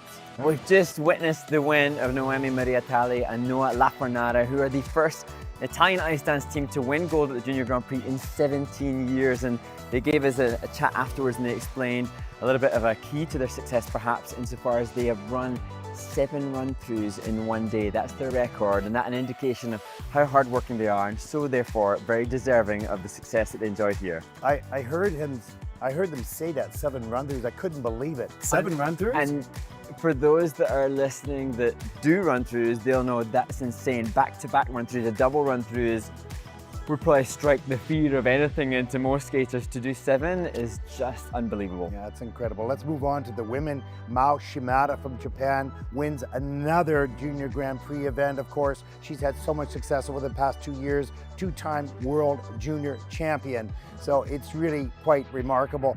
And I thought, in watching the practice sessions, would she be able to maintain that type of intensity and desire? She's already won 2 world championships, and she's got to come back to juniors in another year. And she did. She was absolutely brilliant in the short program, had a couple mistakes in the free program with the triple axel going down and the quad toe as well. The rest was absolutely outstanding, so she's back on track for sure. What about the pairs? Well, the pairs event was won by Zhang and Huang, Chinese team, and we've seen such an amazing Chinese dynasty that has been in the senior events, but we haven't seen a Chinese team do so successfully in the juniors, and that's a really exciting thing for the future of that discipline in that country. Yeah, that was an incredible performance by them, and they were thrilled with that, of course. And the pairs event itself was much better, much stronger, much deeper. Yeah, excited to see how that will evolve over the next 6 weeks. Now, in the men's, we had Sena Takahashi from Japan, won with a 2:29 6'6", 14 years old. He just stormed onto the Junior Grand Prix scene. It was incredible. He's powerful, he's fast, he's ever so quick, and what a personality as well. And he just seemed so confident being the last skater, and he just seemed so assured in the knowledge that he was going to go clean again and take the title. And the reaction and the kiss and cry just sort of said it all. You'll take a look at that, that's for sure. Now let's talk a little bit about our must-watches, your favorite performances other than the champions. Well, for me, it's always interesting to see new skaters, and the performance by Anna Gerke from Germany really impressed me, not just because of the quality that she showcased, but also because we were able to see an insight into the warm-up, which was not good. And this 13-year-old then went out and absolutely delivered, and I just was really impressed and excited to see a new skater on the scene and one with such quality. And I'll take one here in Nikita Shaiko of Israel in the short program. He skated to Schindler's List. And although we've seen that number, we've heard that music many times, some people make it special. And that just gave me chills. It was heavenly. It was angelic. It was whatever you want to classify that as. It was very special. Particularly watch the end of the program and that knee slide right at the end, bringing it to the last note. It was very special and something you'll want to see. And then for me, the performance of Yoshida and Ogahara, a Japanese junior ice dance team, one of the youngest teams in the event. And what made that interesting was because they'd taken a Japanese anime piece and they'd styled it out, the costumes were styled, everything about it was so conscientiously delivered. And it's exciting to see our sport have a whole new framework, a whole new theme, a whole new concept, and hopefully that'll attract more and more fans towards the sport. That was so much fun. That was so independent, individual, innovative. There's something special, that's for sure. And what a brilliant program that Kathy Reed made of that, that's for sure. And for me, Genrik Gartung of Germany technically skated lights out. He did a quad Lutz, he did triple axles. He was amazing, and he moved himself way up in the ranks and that. So that was outstanding. On the other side of the spectrum, of course, Anthony Parody from Canada, writing his own script in life, something absolutely unique and different, something special. He may or may not ever win a medal. I don't know, we'll see. He's challenged a little bit technically at this stage, but creatively, it comes totally from his heart and his soul, and that's something very special to watch. Any last thoughts? Yeah, completely corroborate all that you've just said, and hopefully that will have excited all the competitors that are yet to perform over the next 6 weeks, and we just can't wait to see what's to come. Yeah, we're not only going to talk about the champions, but those special performances, those special moments, those special young athletes we're going to mention here on Must Watch. That's it from Riga, week number 1.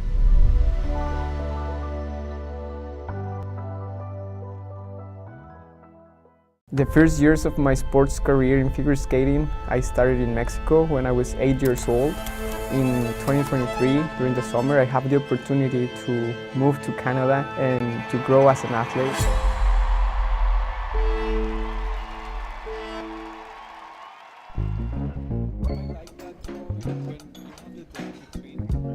Hello everyone, I'm Donovan Carrillo, Mexican figure skater.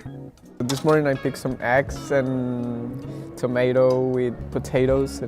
So the schedule for today, so after breakfast we have a practice at 11:40, and then after that we'll probably just do like a quick cool down of a rink and a Donovan can stretch. I came downstairs to have breakfast, but I forgot my key inside my room. This happens very often, honestly. It's like a routine, basically. Hi again, can you help me with one room key? I forgot mine inside. I'm usually, honestly, when we travel together to competitions, I sometimes feel like the parent organizing him and keeping him on track, keeping him organized. He likes to lose stuff all the time and forget things, lose his hotel keys. It's very standard for him. At Four Continents in Shanghai, I had 7 keys. 7 room keys, because I always have to ask for another one. So now it's just time to wait for the coach to come downstairs, meet us, and then go to the rink.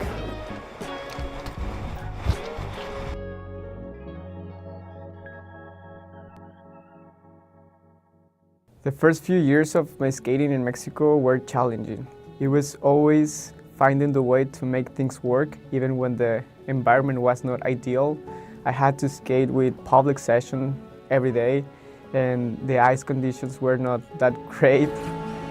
My first thoughts when I first was in contact with Donovan about being his head coach, there was a lot of mixed feelings. It was very exciting because we both knew what a great athlete he is and how much potential he has in the sport, but we also knew that he had an ankle surgery and it was not going to be simple. Last year, I went to one of the hardest points in my sports career. I did a surgery on my right ankle, and this was tough. I was so afraid of surgery. I avoided to do it for so many years. When I first had the surgery, it was, of course, hard. Skating, it's a routine in my life. It was something that I do more than probably sleep. My training and my life is built for skating. And when I didn't have that, it was like, what do I do with my life now? I'm just grateful now for being here, competing at world level, and achieving more than I could never imagine.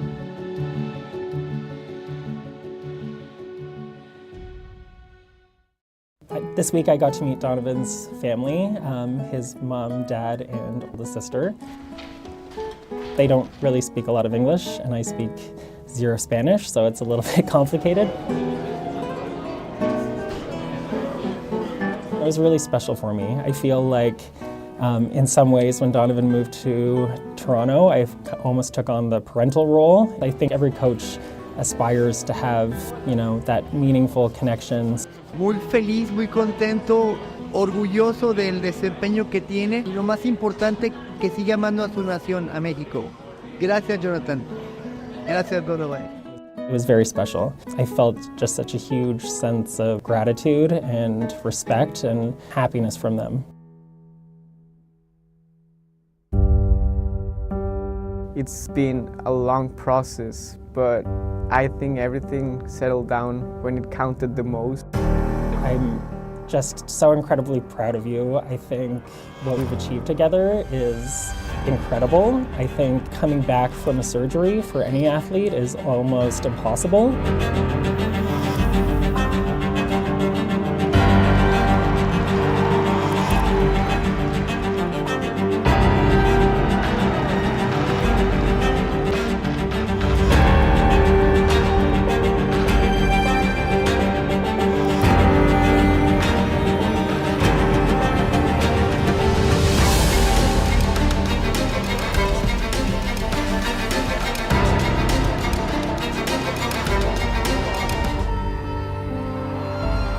For young skaters in my country, sometimes we're just afraid of trying, and I want to invite you to try. And I'm pretty sure that many people are lost and they don't find their passions because they don't try.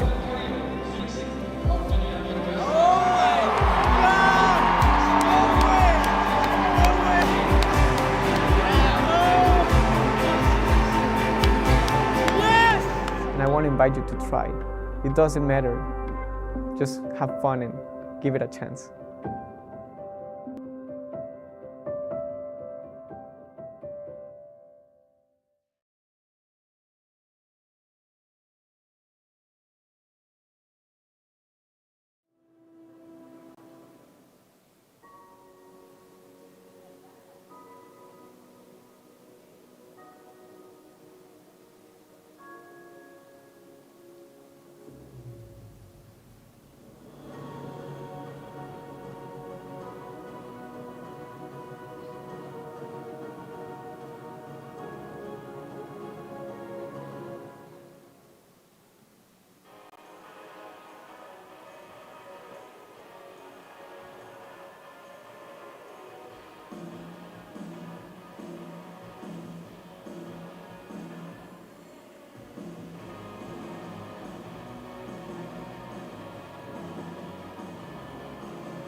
The following skaters may not take the ice for the warm-up. From Finland, Minja Palkonen. From Switzerland, Elizabeth Tippen. From Andorra, Andrea Pasasquera. Welcome back, everyone, to the very final flight here at Day 1 competition in Ostrava, Czech Republic. I'm Ted Bartlong with Mark Hanratty. Mark. And this final flight has some exciting talent within it. Yujie Kim from Korea will be the 4th competitor of the 6 in this group. And then I'm excited to see Lisa Lengyilova, who in practice yesterday showcased some really beautiful movement. And Elizabeth de Bern, the 2nd skater to skate in this group, she impressed you in the training rink. Yes, very much. Yesterday. And actually, correction, I have been well corrected in regards to the women's ability to do triple axel in the short program. The women could elect to put the triple axel as part of the triple combination, and then they would have to do a required double axel on its own. But thanks to my sources, that has been done once before, a Junior Grand Prix in Poland in 2019 by Alyssa Liu. But the risk did not pay off because the triple axel triple toe, which she did, was then followed up by a pop on the triple loop. Yes, I remember that, actually. Now that you mention it, I remember. Now you mention it. And we've also had an X, what do you call it now? It's not a tweet, formerly known as Twitter, from somebody acknowledging that you and I have obviously got to the delirious stage of our commentary. And yeah, that's correct. I would corroborate that entirely. Yeah, because now you're speaking like, you know... Crazy boy. Yes, thank you. And I think now, as we see the skater on the screen now, is an opportunity to make a shout out to the costumiers, the dressmakers, the designers. I've had some of the skaters acknowledging that their parents both design and create the dresses, but as we look at this performer now, some of the costumes are quite incredible. And indeed, the International Skating Union has their award series, and they acknowledge the best costume. And we've seen some utterly spectacular pieces, and it was a treat last year at the World Championships in Montreal to see the stall by Mathieu Caron. Now, you are a star of Dancing on Ice in Great Britain. What is the best and worst costume you've had to wear? Oh, that's a very good question. And don't worry, nobody's listening over there right now. Yeah. Anyways, to this broadcast. Well, what I will say actually is that the costumes in Dancing on Ice, some of them are just encrusted in the Swarovski crystals, and the skaters and certainly the parents, I'm sure, are very well aware of the expense of these Swarovski crystals, which look so spectacular under the spotlight. And last year, some of the costumes used in the TV show they try to recycle some of them, but if they've been shown on camera a couple of times, they can't really reuse them. And the amazing wardrobe department led by a woman called Vicky Gill allowed me to auction some off for charity, for motor neuron disease charity. And so Lovely. I'm very proud to say that we sold or raised thousands of pounds for the motor neuron disease charity, thanks to the costume team from Dancing on Ice. But that also, it should be acknowledged that dependent upon the volume of Swarovski crystals applied to the skater's costume, some of them will be in excess of £1,000, dollars, euros. They are. Mark, are you able to tell me what my original question was? The best and worst You costume. diverted into I did have. promotion Okay, and I'll give you this. Last advertising. year, Yeah. I skated to my celebrity partner skated to the Matrix, and I had to wear a pleather trousers with a skirt over it thing. Oh. And I remember thinking, wow, this is quite. And does this go under your favorite or your least favorite? It's not. It was not my favorite. My Okay, least that's favorite, all right. though, there was one series of Dancing on Ice very early on in my Dancing on Ice career. I think the second series I joined the TV show, where every week I seemed to be dressed in pink. Now, I've got nothing wrong with pink, but when you're on national television 5 weeks in a row wearing different shades of it with Swarovski crystals on it, it's not something to be. And at that point, fortunately, I didn't have an 11-year-old child. We'll see how my son, who enters into his high school career, feels about having his father on national television in Lycra and Swarovski. Yeah. We'll see. He currently thinks it's a badge of honor and a pretty cool street cred, but I'm not sure now that he started high school if that's quite quick to be seen. Yeah, exactly. That might change quickly. That quickly, yeah. I'll just tell the production, the ward department, save your budget. No crystals and bling for me, please. You know, and it's so important. It doesn't matter whether you're competing or in a nice show. If you feel good in your outfit, it just adds so much to your performance. I mean, even though other people may not like it, but you like it, you think you look just awesome. Yeah. You know, it really gives you confidence. I remember having, actually last year I wore it again, but there was one year that I did tango and we wore a ballroom dancer from, Come Dancing with the Stars. Yeah, sure, why not? They have a Strictly Come Dancing in Britain, which has a huge following, and they have some of the world's best ballroom dancers. And I wore one of the world's best ballroom dancers' black jackets, and I felt out for dinner or like? No, for the show. Oh, for the show. Okay, so I was inhabiting the tango character, and I wore a very smart Oh, jacket. good, I good. felt I have fabulous. to do some research on your. I think I've seen a couple of your performances because it's hard to get. Can't get in Canada. They ban it. They don't put it in. Keep that riffraff away from her. Yeah, exactly. Ladies, your warm-up is The final warm-up of the day is over. Oh, you see, now he's getting the energy and he's all Well, excited. that's because I had a bit of cake. I had a bit of sugar. Yeah. Oh my gosh. Okay, here. Take Come on, this, ladies. Take this little yellow pill. It's called Chill Valium. out. It's called Valium. Here we go. Final group. Will the results so far change? It's possible. We'll find out.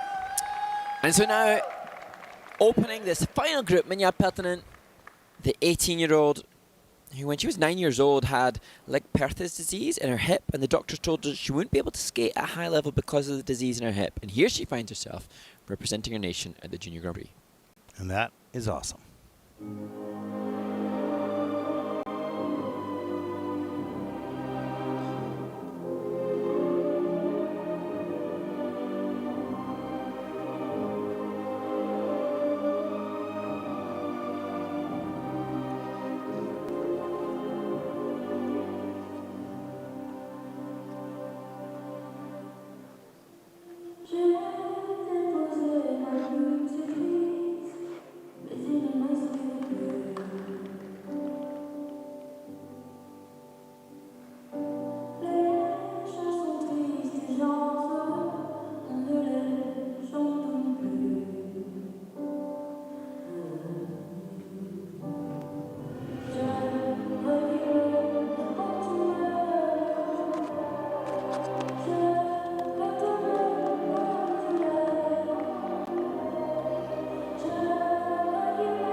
Oh, that was tough.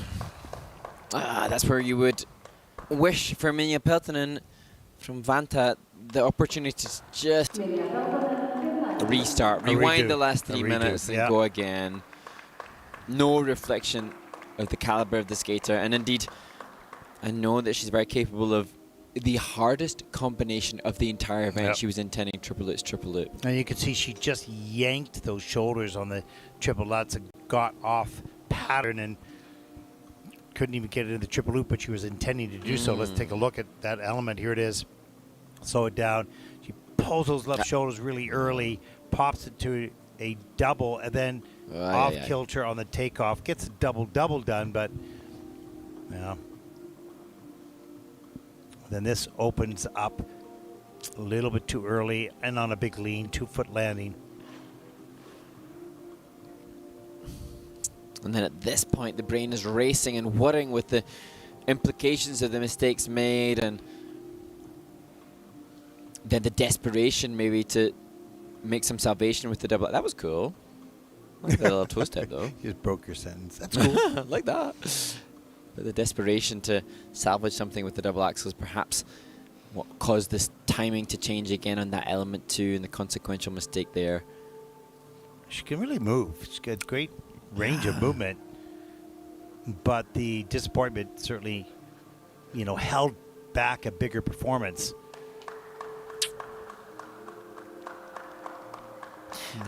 Without wanting to give any excuses for any of the skaters, at this point in time, though, it again, as you so often and so brilliantly say, Ted, the Junior Grand Prix is the opportunity for learning, and to compete at 10:20 in the evening is not something that is readily practiced.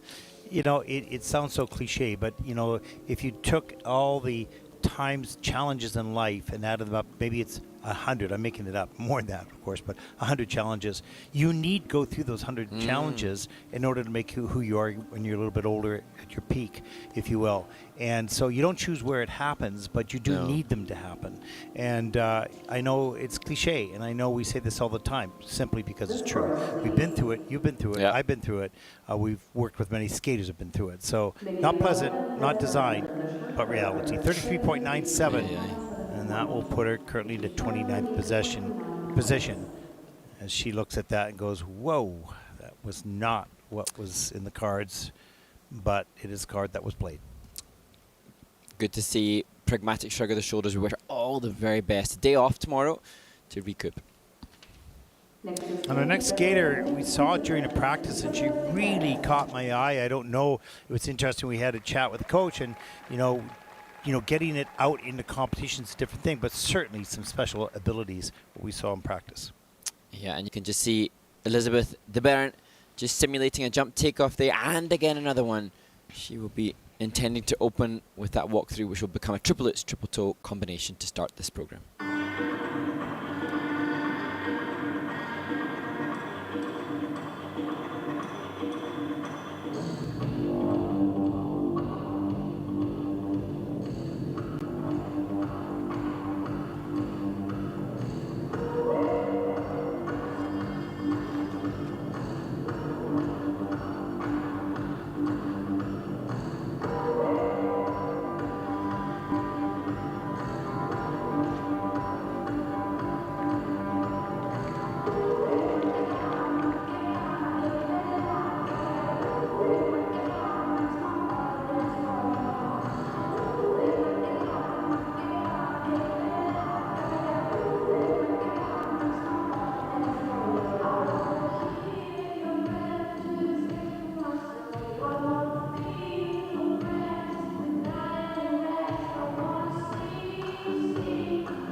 Okay, so Elizabeth de Bern in practice was one of the standout stars. Obviously this not indicative of that, but I'm proud that we were able to relay to her parents and her family that, and everybody watching, that this is an, oh gosh, look at her, simulating it again as she goes off the ice.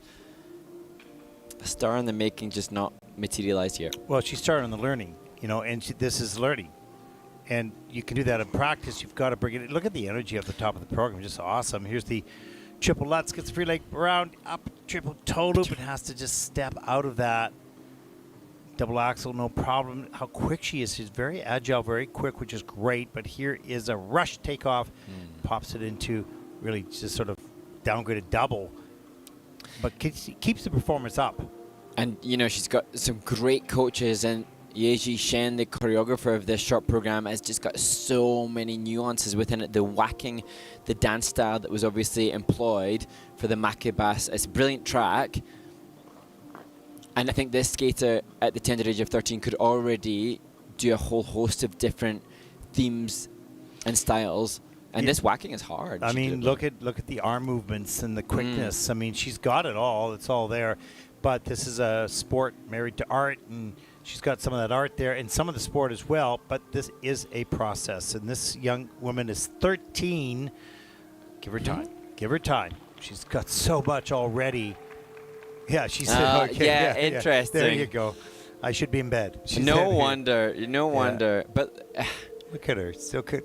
So good. Full of energy. Yeah, it's awesome. Yeah.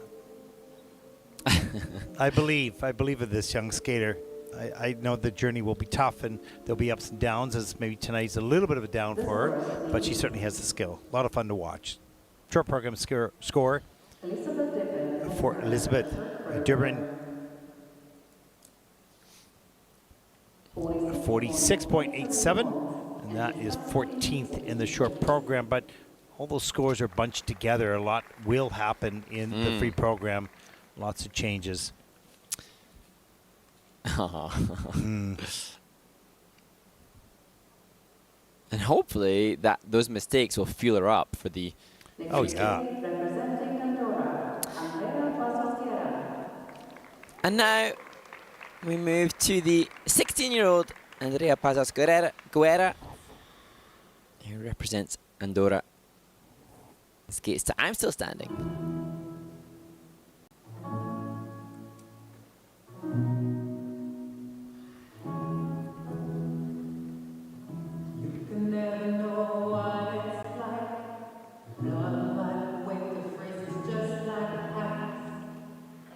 There's a cold, lonely light that shines from you. Wind up like the river you hide behind our masks. Don't you know I'm still standing there than I ever did, looking like a true survivor, feeling like a little kid. I'm still standing after all this time, picking up the pieces of my life without you on my mind. I'm still standing, yeah. Once I never could hope to win. We started down the road, letting me again. The threats you made were meant to cut me down.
Andrea Pazos-Guerra, the Andorran skater here with an amazing sit behind feature. I find that so difficult, and she did that change foot combo spin with that feature brilliantly.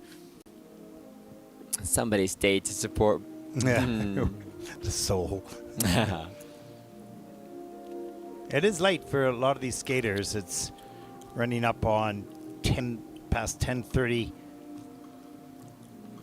There's that double axel attempt. It just didn't rotate fast enough to get all the way around. And there's the double Lutz, double toe loop. Okay, good. Double flip a little bit later in the program. And the level of difficulty of these elements it's just at a certain stage of development and not multi-rotational in regards to the double axel or the triples yet.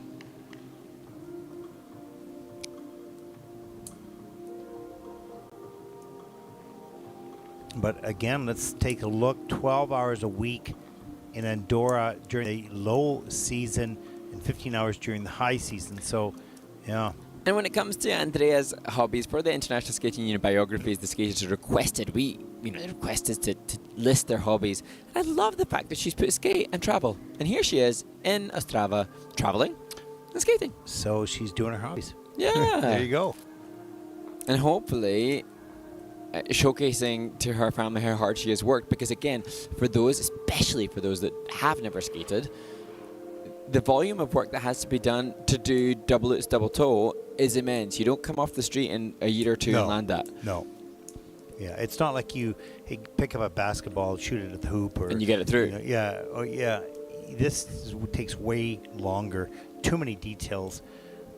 And I, for one, can't do a sit behind feature. In fact, I don't think anybody in the competition can do the sit behind feature as well. And I thank you for shaping the heart, Andrea. That was a mixed sentence. Sorry. I can't do the sit behind feature, and I don't think anybody else in the event can do it as well. Yeah. Here we go, 26.28 for Andrea, and that will put her currently into 33rd place.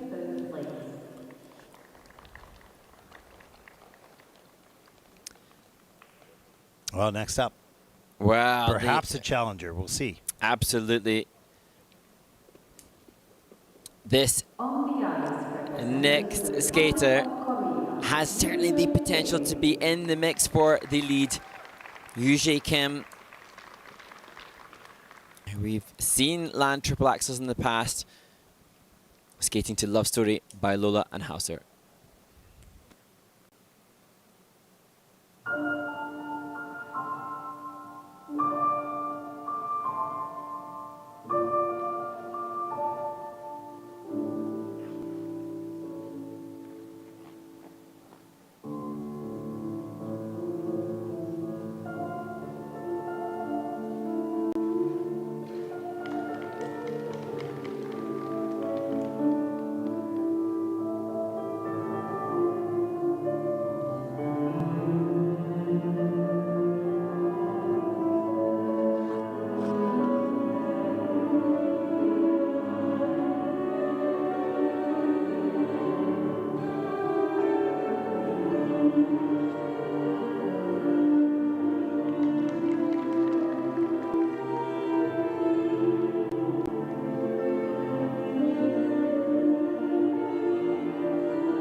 Well, Yujie Kim, we predicted would be in contention, and she's absolutely delivered, despite the fact that it's 10:37 in the evening, despite the fact that she's travelled seemingly endless hours to get here. Her preparation.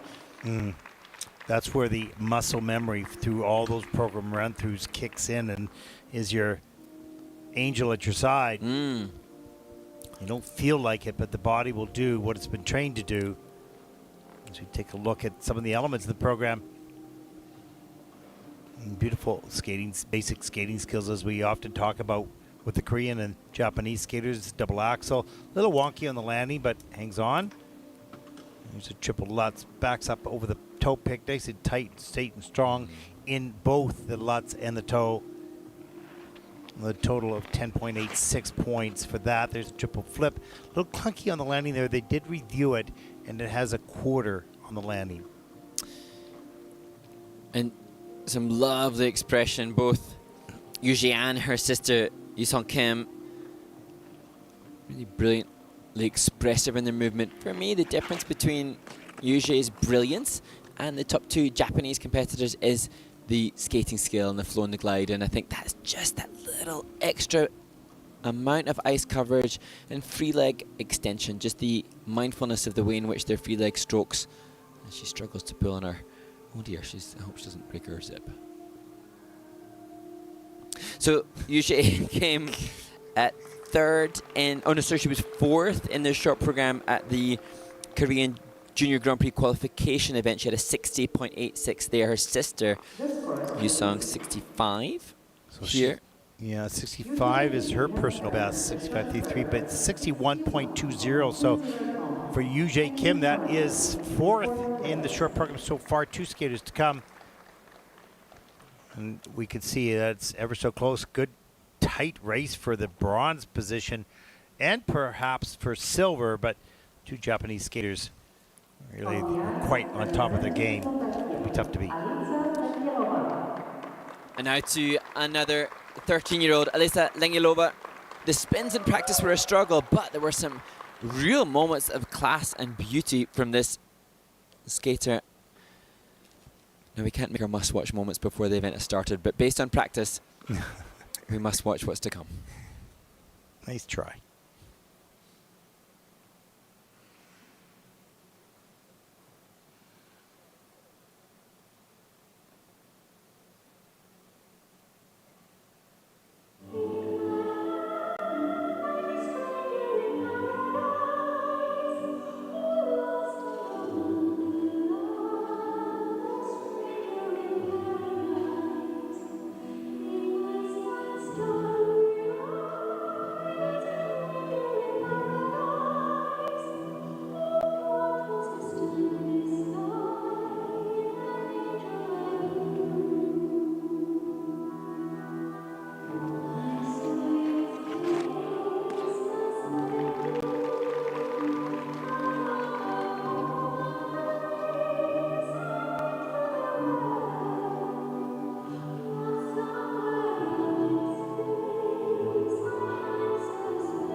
Elisa Langilova.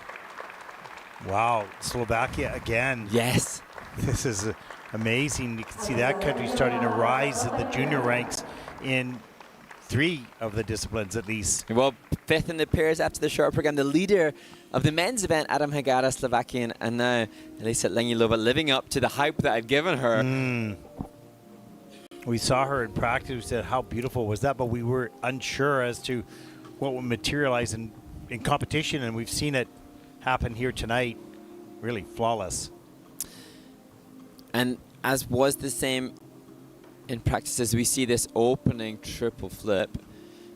Spins may be what separate Elisa from those that will be above her, but the jumping passes demonstrated. What a beautiful double axel. Grab nice. the blade, keep running on that edge. Just incredible. The triple Lutz later in the program, halfway through, gets a bonus into the triple toe loop. Wow. Just brilliant. Oh, that forward inside twizzle into the knee slide. Really good. And judges have gone with low 6s on these skating skills. I think I might have been a bit more generous.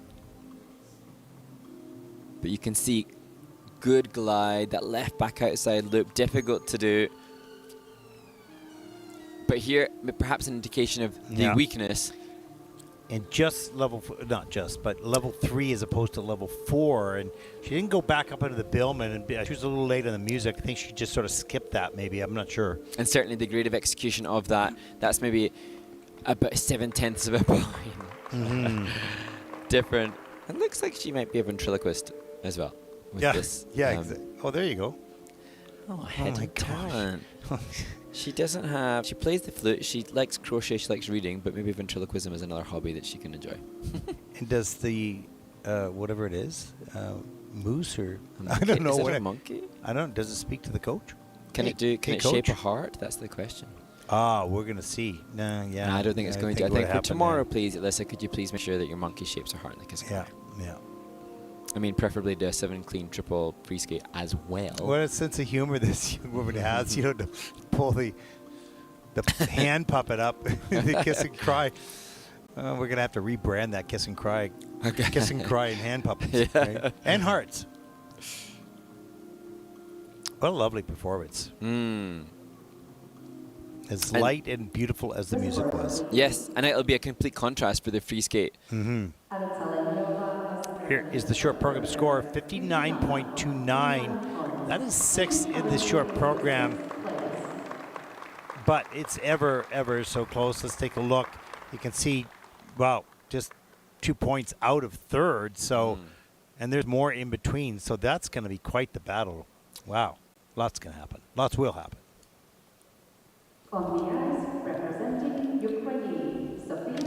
Final competitor in the women's short program. Sofia Ezarkova, a 16-year-old, will round out this first day of competition in Ostrava.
Sofia Zarkova completes the women's short program, and you can see her just shaking her head a little bit and acknowledging that to her coach. That said, some brilliant musicality on the flying camel spin, and indeed all of the elements phrased really well with the music. But missing that axle. Yeah. Just slid or skid that takeoff a little bit too much, turned on the takeoff and couldn't convert into the double.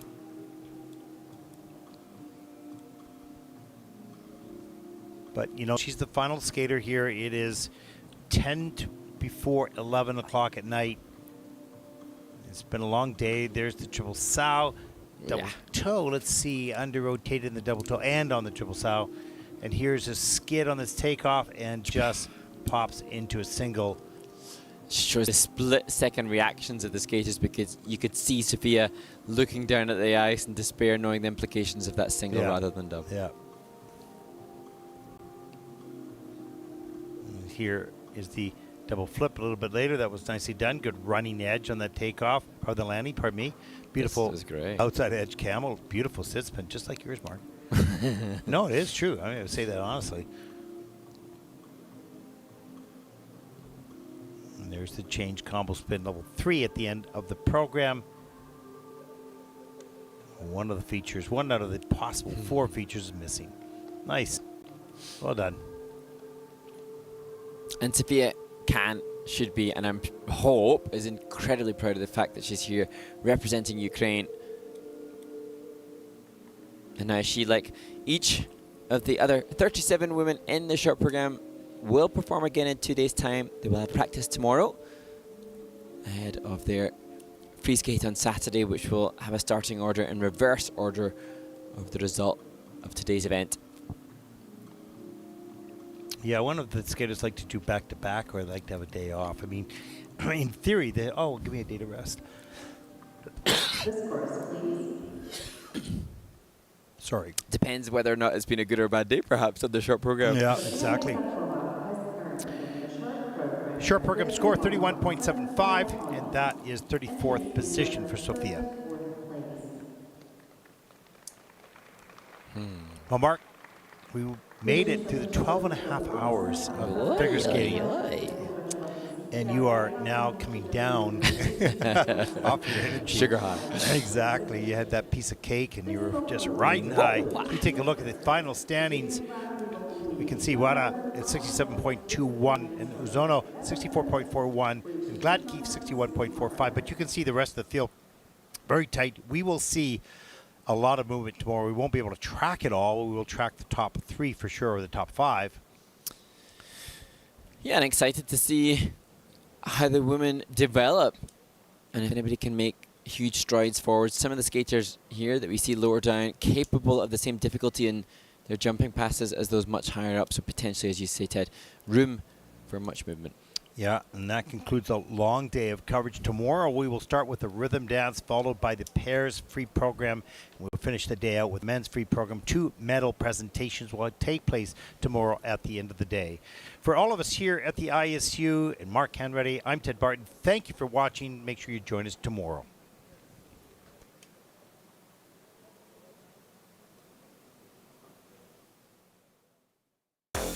Since you felt like this. Been a while since you felt like this. Been a while since you felt like this. There must be something wrong.